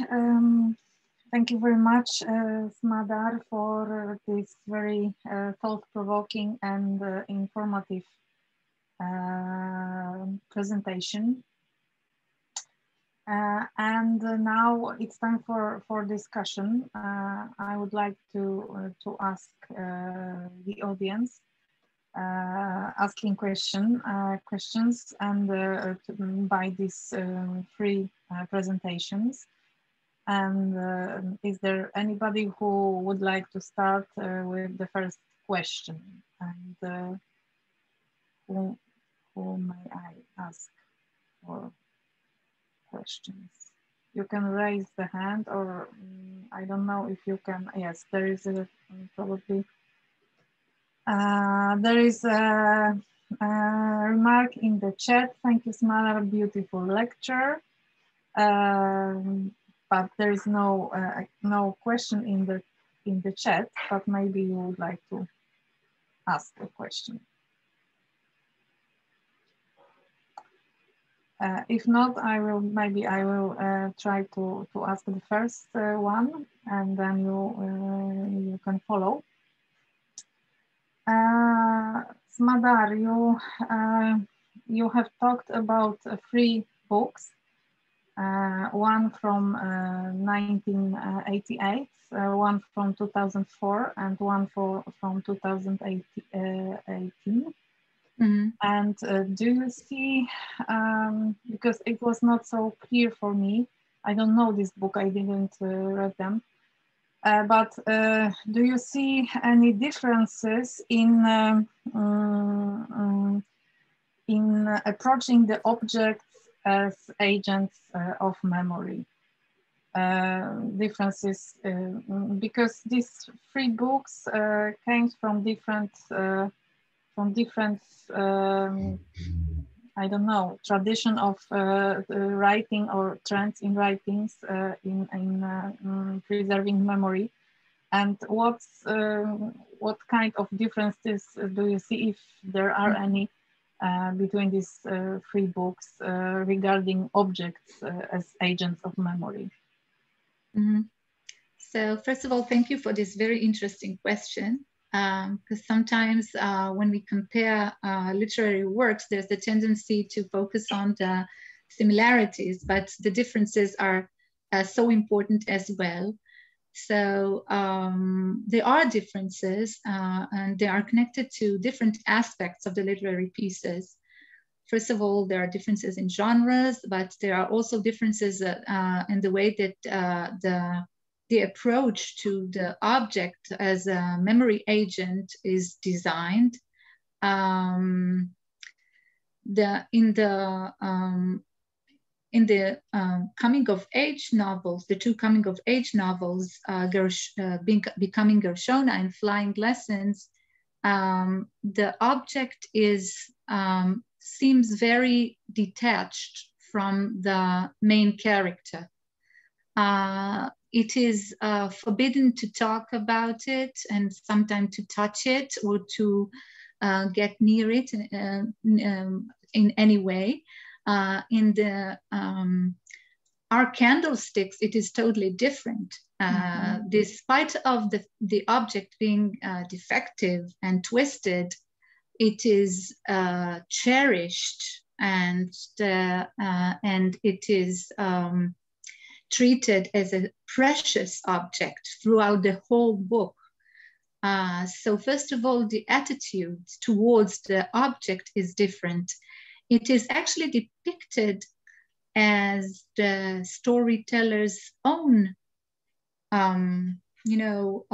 property, which is totally different in the other narratives, because there is a tie or of silence or that surrounds this the object. So this is one of the main differences, but of course there are many, many more differences.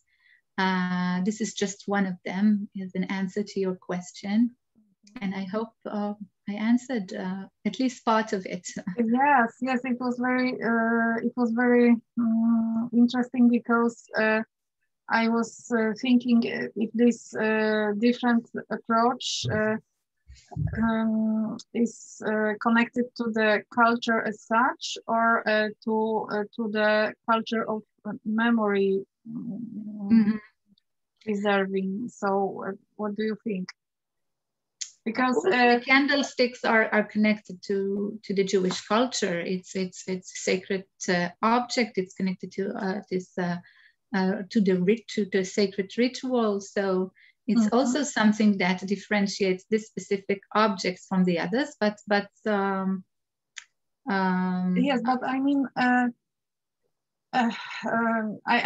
mean the culture as such, not particularly Jewish culture, because I raised in Poland, and I can remember there was a vitrine in our home, and you couldn't touch, you are not allowed to touch things, and maybe it was this kind of culture in general, and which is different now in the 21st century. And I was thinking, is there, because it's the same author of these 3 books, but the objects are treated different, and maybe that's connected to the just to the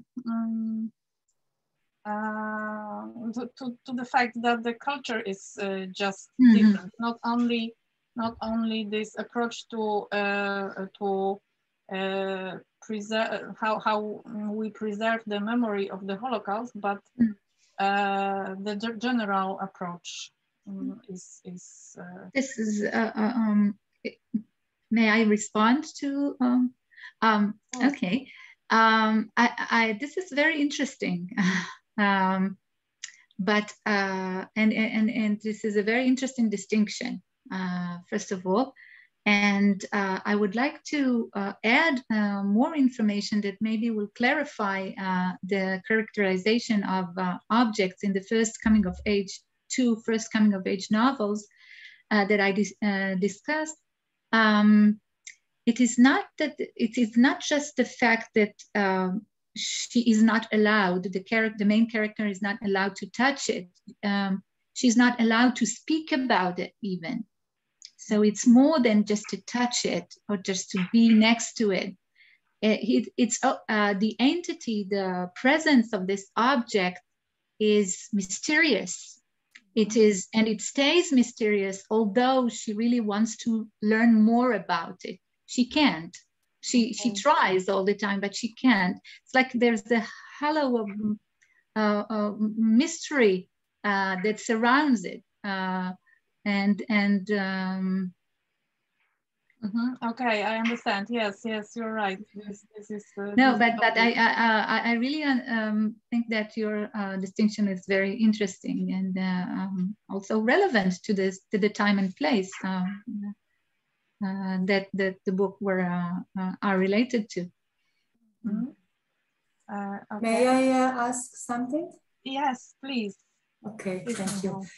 So I have 3 short questions to each of you. I'll start with Smadar. Thank you very much for this beautiful lecture. Just to take on what Irena asked, I would like to, I was wondering actually about the role of the aesthetic, like the art, with regard to the object of memory.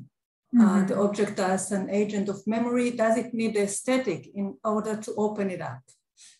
So how you see, because you mentioned that the music, literature, singing, photography, painting, etc., as a quotation of Nava Semel itself, and then how you connect between those realms. I had a question to Erga, also a beautiful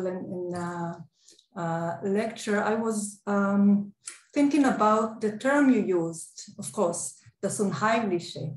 And I didn't really understand what happens with the children in contrast to the adults. Is there any difference in the sense that the children do not experience this angst, fear in the unheimlich, the alienation as the grown-up do? Or how would you explain this? And the last question to Daniel, also a very bright lecture. And then again, the borderline between the fantasy and reality. What really happens there? Because it seems to me that it's a question of transgression, transgressing the lines. And I was curious about this moment of transgression. So I don't know if it makes any sense, but.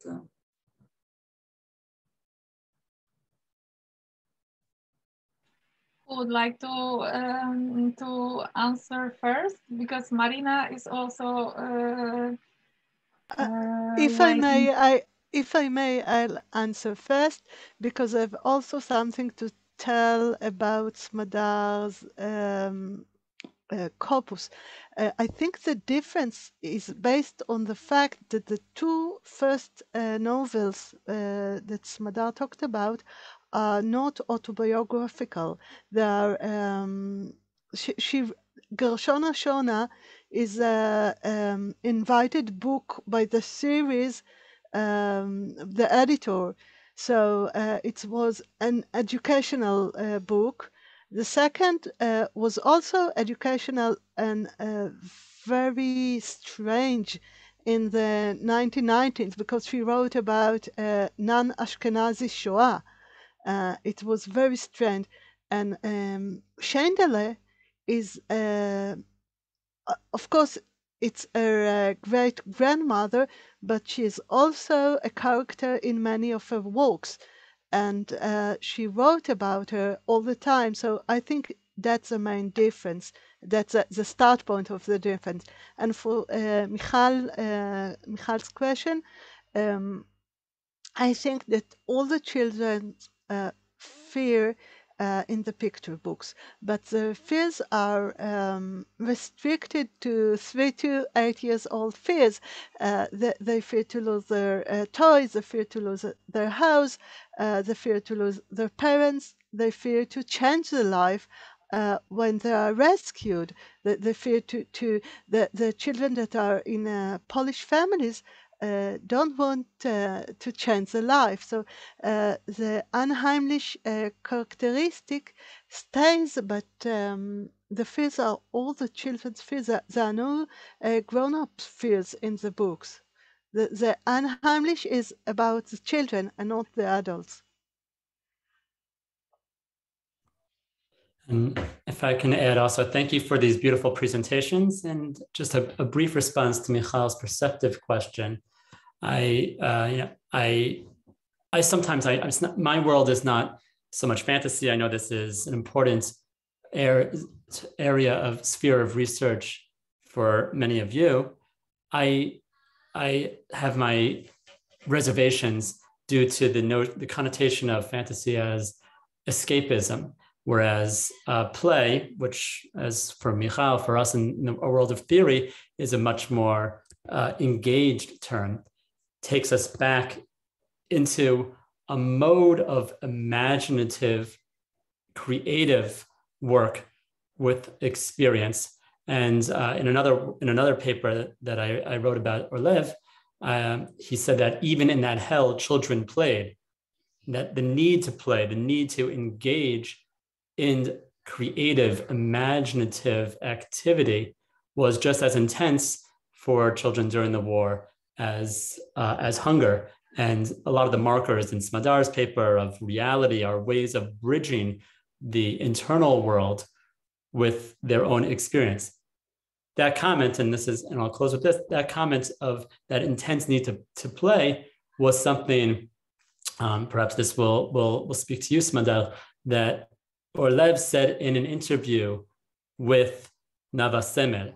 And Semel had a relationship also with Orlev. Orlev is actually still alive. He's quite aged. He's no longer cognitively, unfortunately, able to be with us anymore. And of course, we've lost Nava Semel all too early.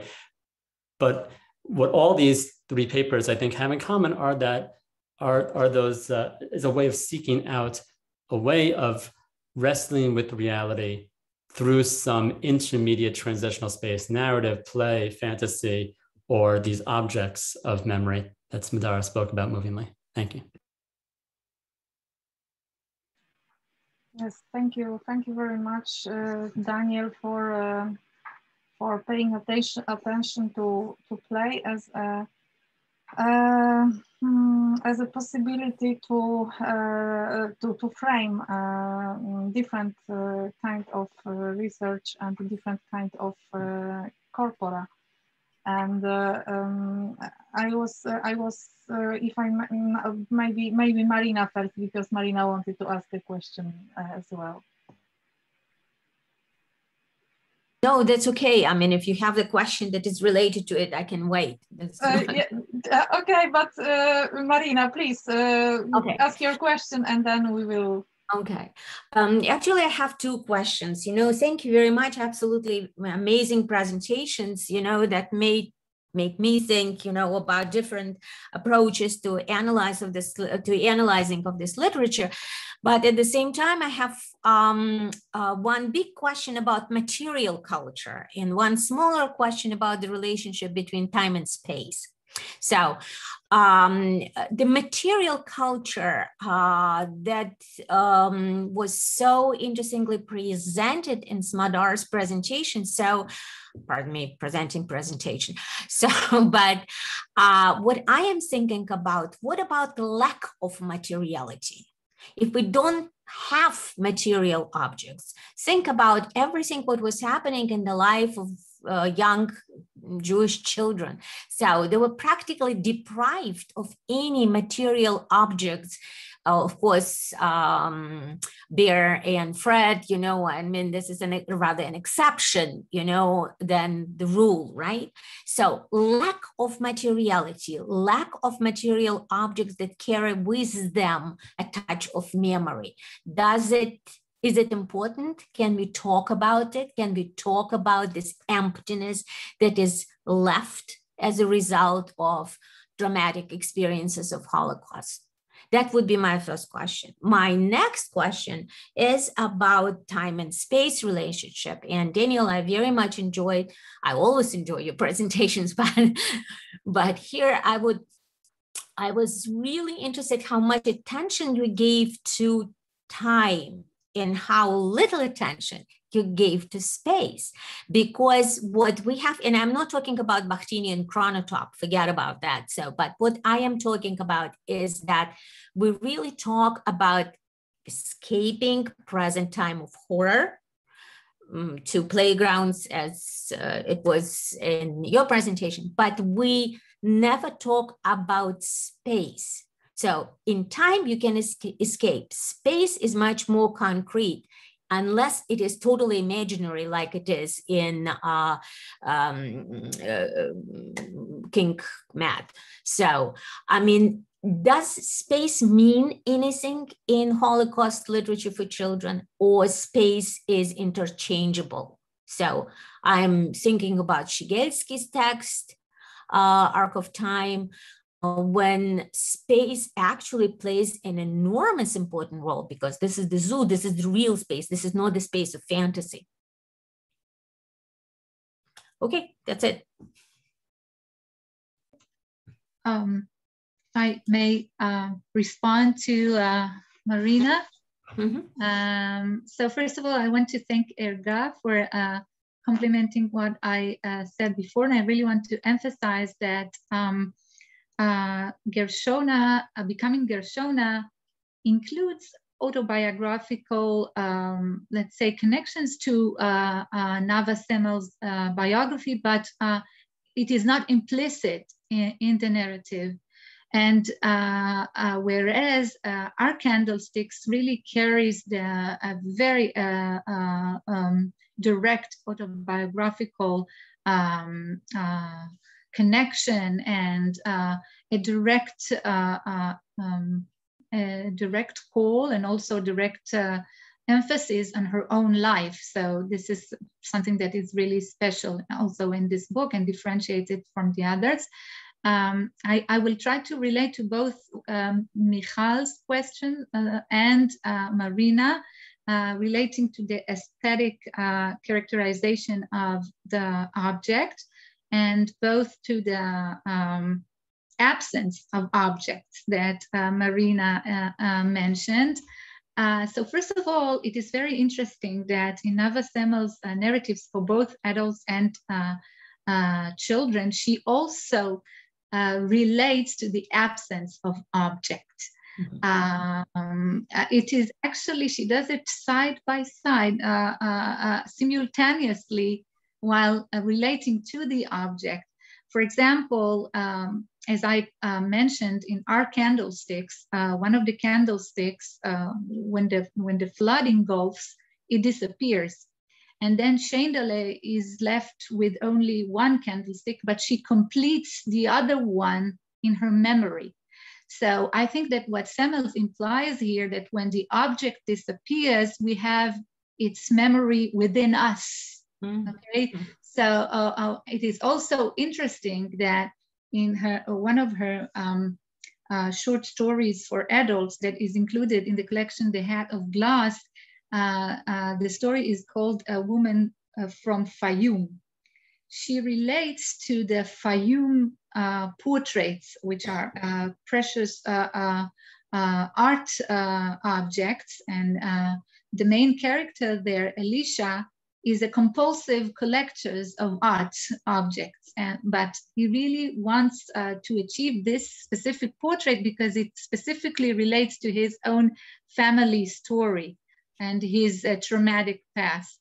Eventually, after he actually strives to achieve this portrait, the portrait crushes and breaks, no portrait, okay? So he is left without the object. And then he realizes that he doesn't need objects in order to remember, but there's a kind of a process that he goes through.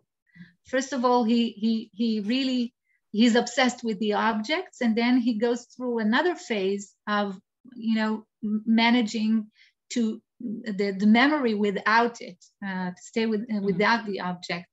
And it's really intriguing that in many of Semel's narratives the objects of memory are presented as objects of art.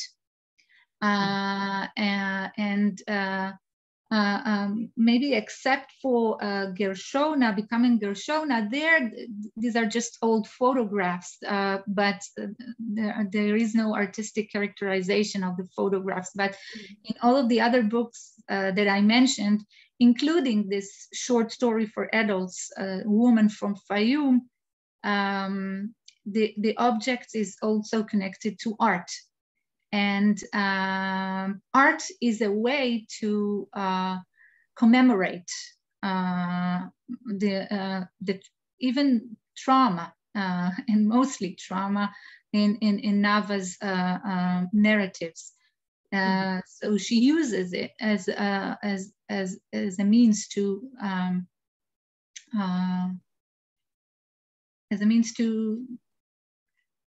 emphasize memory and to convey it to the readers. Actually, what is happening, we use the development of a new trope. So as we have it in silence vis-a-vis speech, as we have it with materiality of objects vis-a-vis lack of this materiality. So, I mean, this is the new trope of, well, I'm thinking on my feet, the new trope of void, you know, we don't have it, but at the same time, we can talk about it. Right, yes. Thank you. Thank you for this very perceptive question. And thank you also, Michal. Okay, thank you all. And maybe there is someone who would like to ask another question. Otherwise, I will ask my question for Erga. Erga, you said something like this, that in this picture book, Bar and Fred, we can see that there is no time and no place for play. And on the other hand, the title of your presentation was hiding places as playground, and I don't link these two things. Could you please elaborate a little bit what is the link? Because in fact, in this picture book, the faces are almost always sad. And it looks like there is, in fact, no time and no place for play, but you speak about playgrounds at the same time. So please, could you? Yeah, I guess it was my mistake. Iris Argaman left this session, and I'm sorry for that. She could explain it too. The bear is put in the boy's bag all the way after leaving home and starting to wander in Netherlands. Is in the boy's bag, so he's hiding, and since he's hiding, the boy can't play with him. The last image, there was a conservation, a sort of disagreement between the illustrator, the editor, and the writer, what should be the last image of the book. At first, the illustrator wanted to show the bird and the boy standing on toys, on soldiers and tanks, and like a hill of dead soldiers and tank ruins, and the editor said it can't be the last image of a picture book for children. It must be changed. Then there was suggested the picture that you all can see in the book, in which the boy stands with his back in front of us, holding Burr, and Burr is almost for the first time outside the bag since the war is over. And this is a time for play. And I think that image showing all the way from the falling shelf to the bag and outside the bag back into the real world. So I guess that was my mistake, not for that I wasn't informing you that was the case with the bear, but of course he can't play when he himself in the bag. But don't you think it's all like play, because the bear is always with the boy, and they continue playing, and it doesn't matter if he's hiding in his backpack, but he's still there as part of the play. So for me, it looks different, but okay, I understand your point. So thank you very much. Thank you. Okay, maybe there is another question from the audience. Yes, Simona, Jacek, Sławek. I'm sorry for my presentation, my note, but I used the Zoom of my friend, and I could never do with it anything. Sławomir, Jacek, Żurek, and I would like to. I have two questions to all participants of the first session. It is connected with the person, with the author, Nava Semel. When I was reading the book and the red left, I found very interesting for me motive of reinterpretation of the Christians' iconography. I think about the icon of Madonna with the red, Madonna with the Christ. And I would like to ask you about it if in other books, for instance, for children and young adults, can we find this kind of so amazing interpretation? And this is the first question. And the second question is connected with this playground and other hiding places, because it's very interesting for me that in your presentation there was no word about the hosts, about people who survived, these people in the hiding places. And does it mean that there is no information in this book about this person, or this is only the silence of them? It is really very interesting for me, because when I was reading this book and the red left, I really was in shock when I saw the picture of Polish hosts in this book, and I'm very interested in it if the same situation is in the output for children and young adults. Thank you.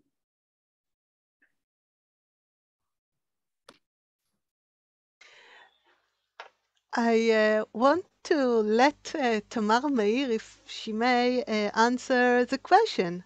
Not the Christian part of the question, but you know, the hiding places and the savers. If you can just repeat the question again, because I'm not so sure I understood it correctly. So if you can just repeat it again. Sławomir asked about he asked about the Polish hiding places.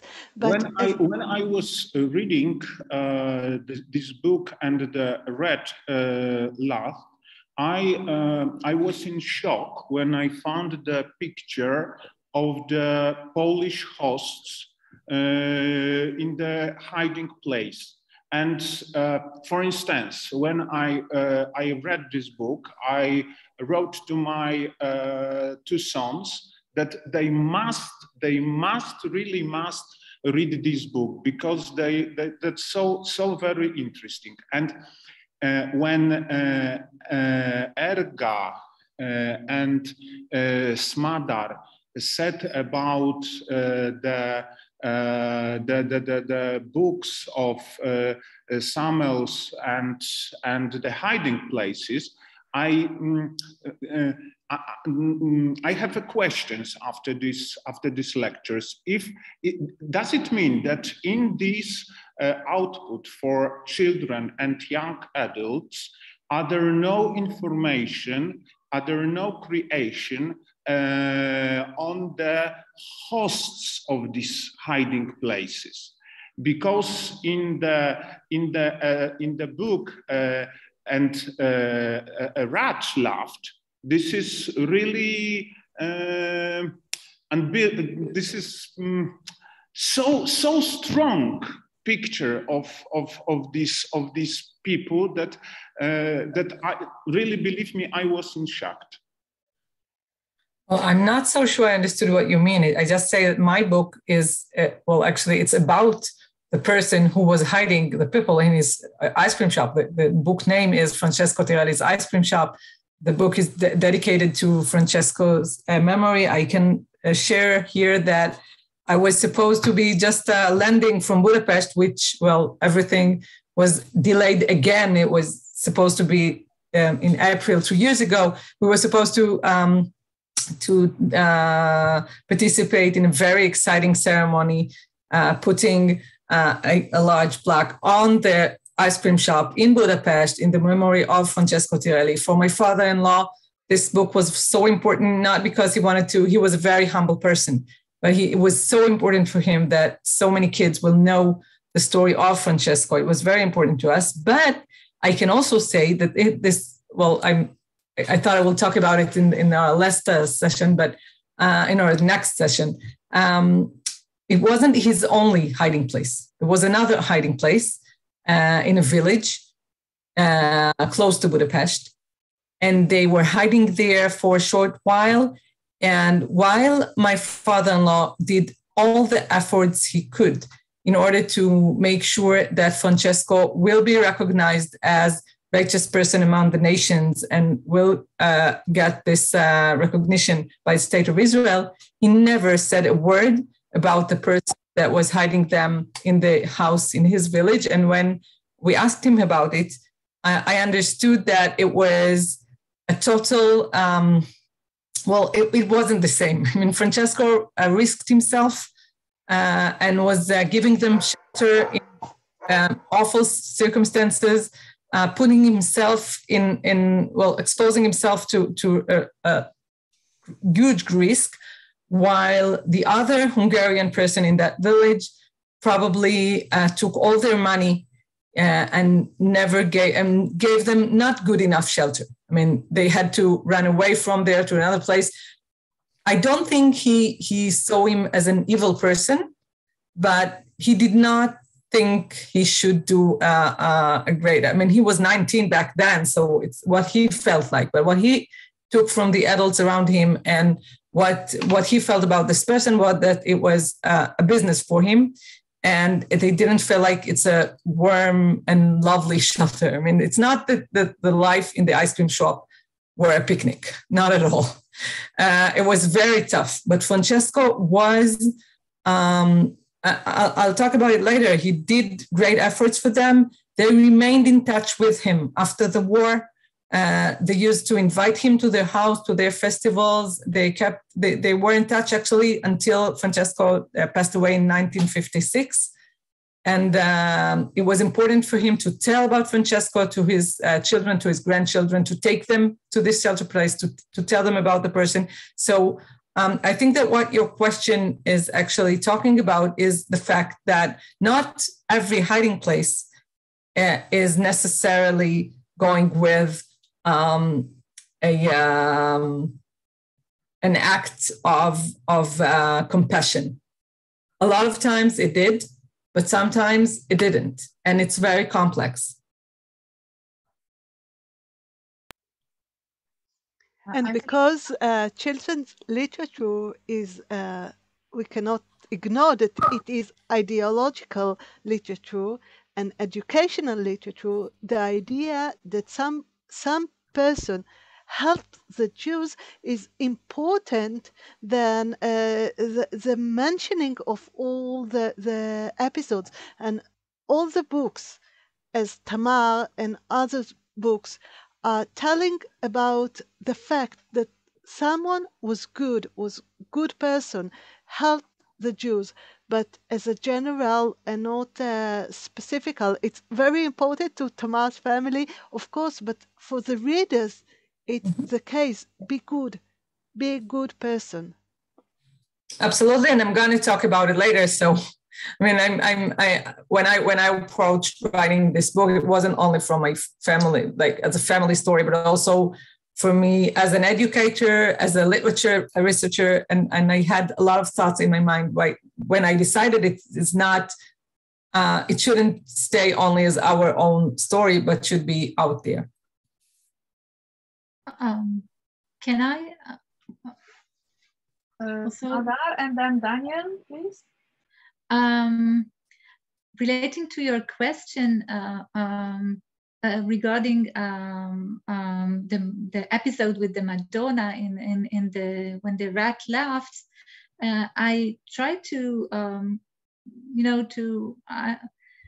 to remember if there's another episode in the books that I presented that is connected to Christianity, and there is none. But nevertheless, if you are interested in this specific subject, maybe you will find it interesting to read the novel for adults that Semel wrote, Fanny and Gabrielle. There she relates again to her family story. It really has strong biographical background, and then she relates to the Christian woman that actually helped her grandfather, and she also became his. She describes them as a couple. So there is the connection to Christianity is present and in this specific book for adults, but it's not present in her children's book or in her books for young adults that I've presented today. But I think it's interesting to read about it in A Woman from Fayum. There are some interesting elements that are connected to other cultures, and so it is to the Egyptian culture too. It's very, very interesting, I think, to iconography. So. It's very interesting to read this short story as well. But again, it's not for children or young adults. So. Okay, thank you. Maybe before Daniel asks his question, I would add to this question of Sławek. I find it very interesting question. Like the question about representation of hiding places in different national, let's say, literature for young adults, for children, but also for adults about the Holocaust. So we have here example from representation of Hungarian hiding place or Polish hiding place, and I think maybe in other literature are also this representation an issue to find. So it was only just a remark. And Daniel, could you please ask your question? Thank you, Barbara, and thank you for the rich conversation. It sparks many thoughts. I'll try to just relate to a few things that came up and the question that was asked some time ago, also by Marina, with regard to the complexity of shelter that Tamara began to speak about, and we'll hear about it in the next session.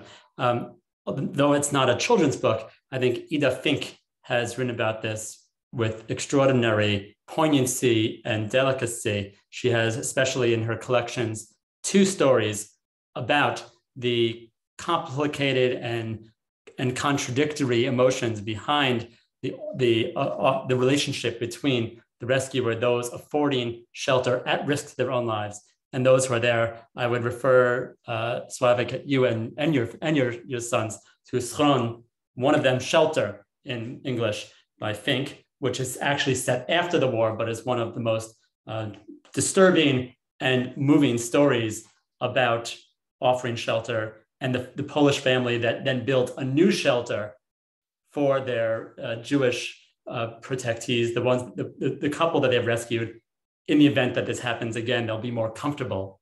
And another story also said during the war, Rozmova, discussion, which is very complicated about sexual relationship, though these are not for children. They are very much focused on the difficult relationships that Nava Semel also tried to discuss. With regard also to hiding and play, Erga's topic, and it also relates to your question, Slavik, I'm thinking of Ida Voss's work, the Dutch author that most of you know far better than I do, and her work Hide and Seek, which takes the idea of hiding as a game of play, the life and death game, the masquerade of hiding with life and death consequences, something I've written about in the past, as its key motif, as its central metaphor. Of course, the place is so circumscribed, and this comes back to Marina's point, the place is so circumscribed that those who were hiding, especially children in hiding, were effectively cut off from the west of the world.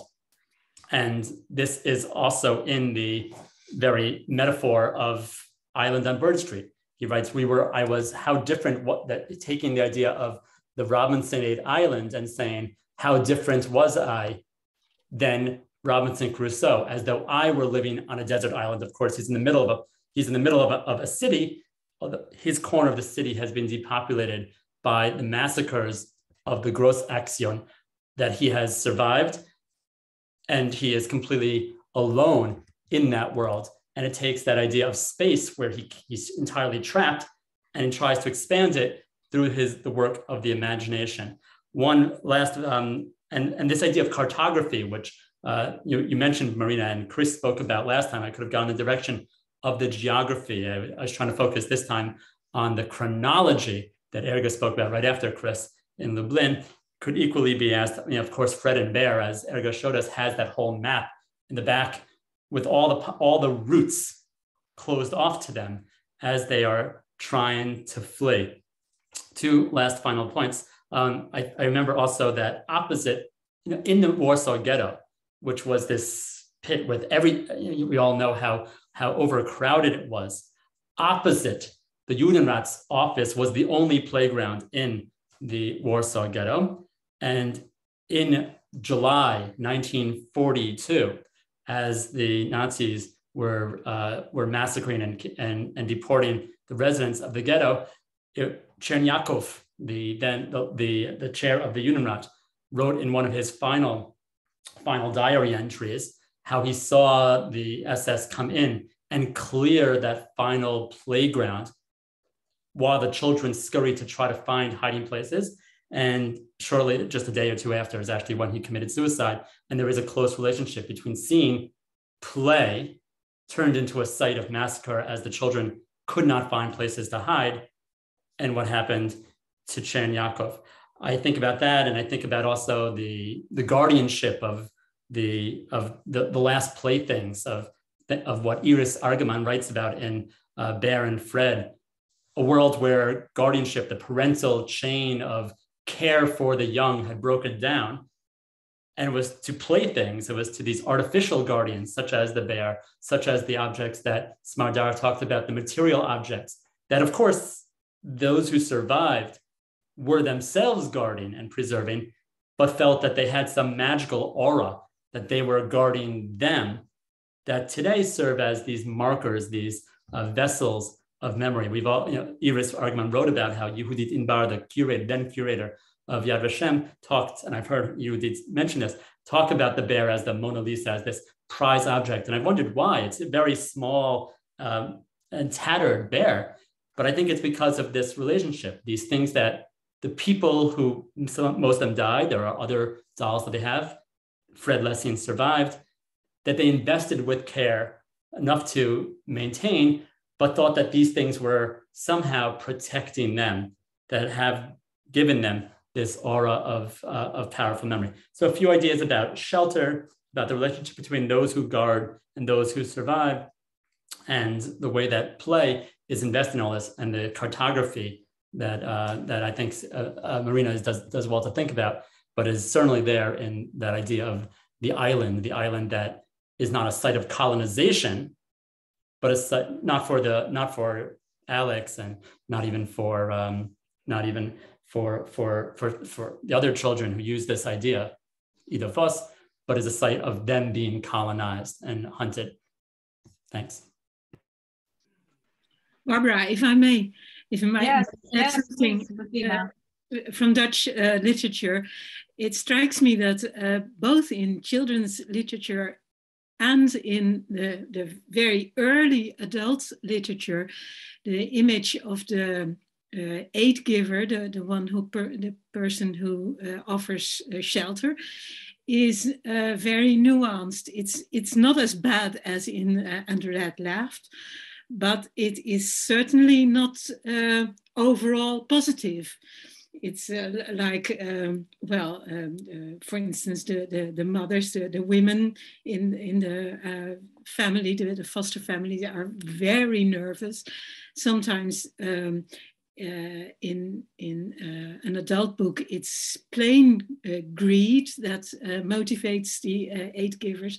So, well, as I said, it's not as bad as the Polish foster parents in And the Rat Laughed, but it's certainly not only positive. So this is an addition to, and Ida Vos, as Daniel already mentioned, it's the same. Yes, if I may say something ad vocem, let's say, there is another book where the hiding places are very important issue, and this is a book of Martine Lettery, by Martine Lettery, and published in 2015. And just like Erga said, it's highly ideological, because these hiding places are by Catholic family, by Protestant family, and by liberal family, and all they all have influence on the child, and they are described just only this liberal family gains kind of respect of the narrator, but the rest is really terrible. So it's not only about Polish hiding places, but also about, for instance, Dutch hiding places, although it's totally different kind of criticism, let's say. Okay, is there anybody else who would like to ask a question? So if not, we can put the points at the end of the discussion. Thank you very much for let's give another round of applause to our presenters who logged these very good and productive and enriching discussions. And thank you all the people from the audience for asking questions and for adding comments.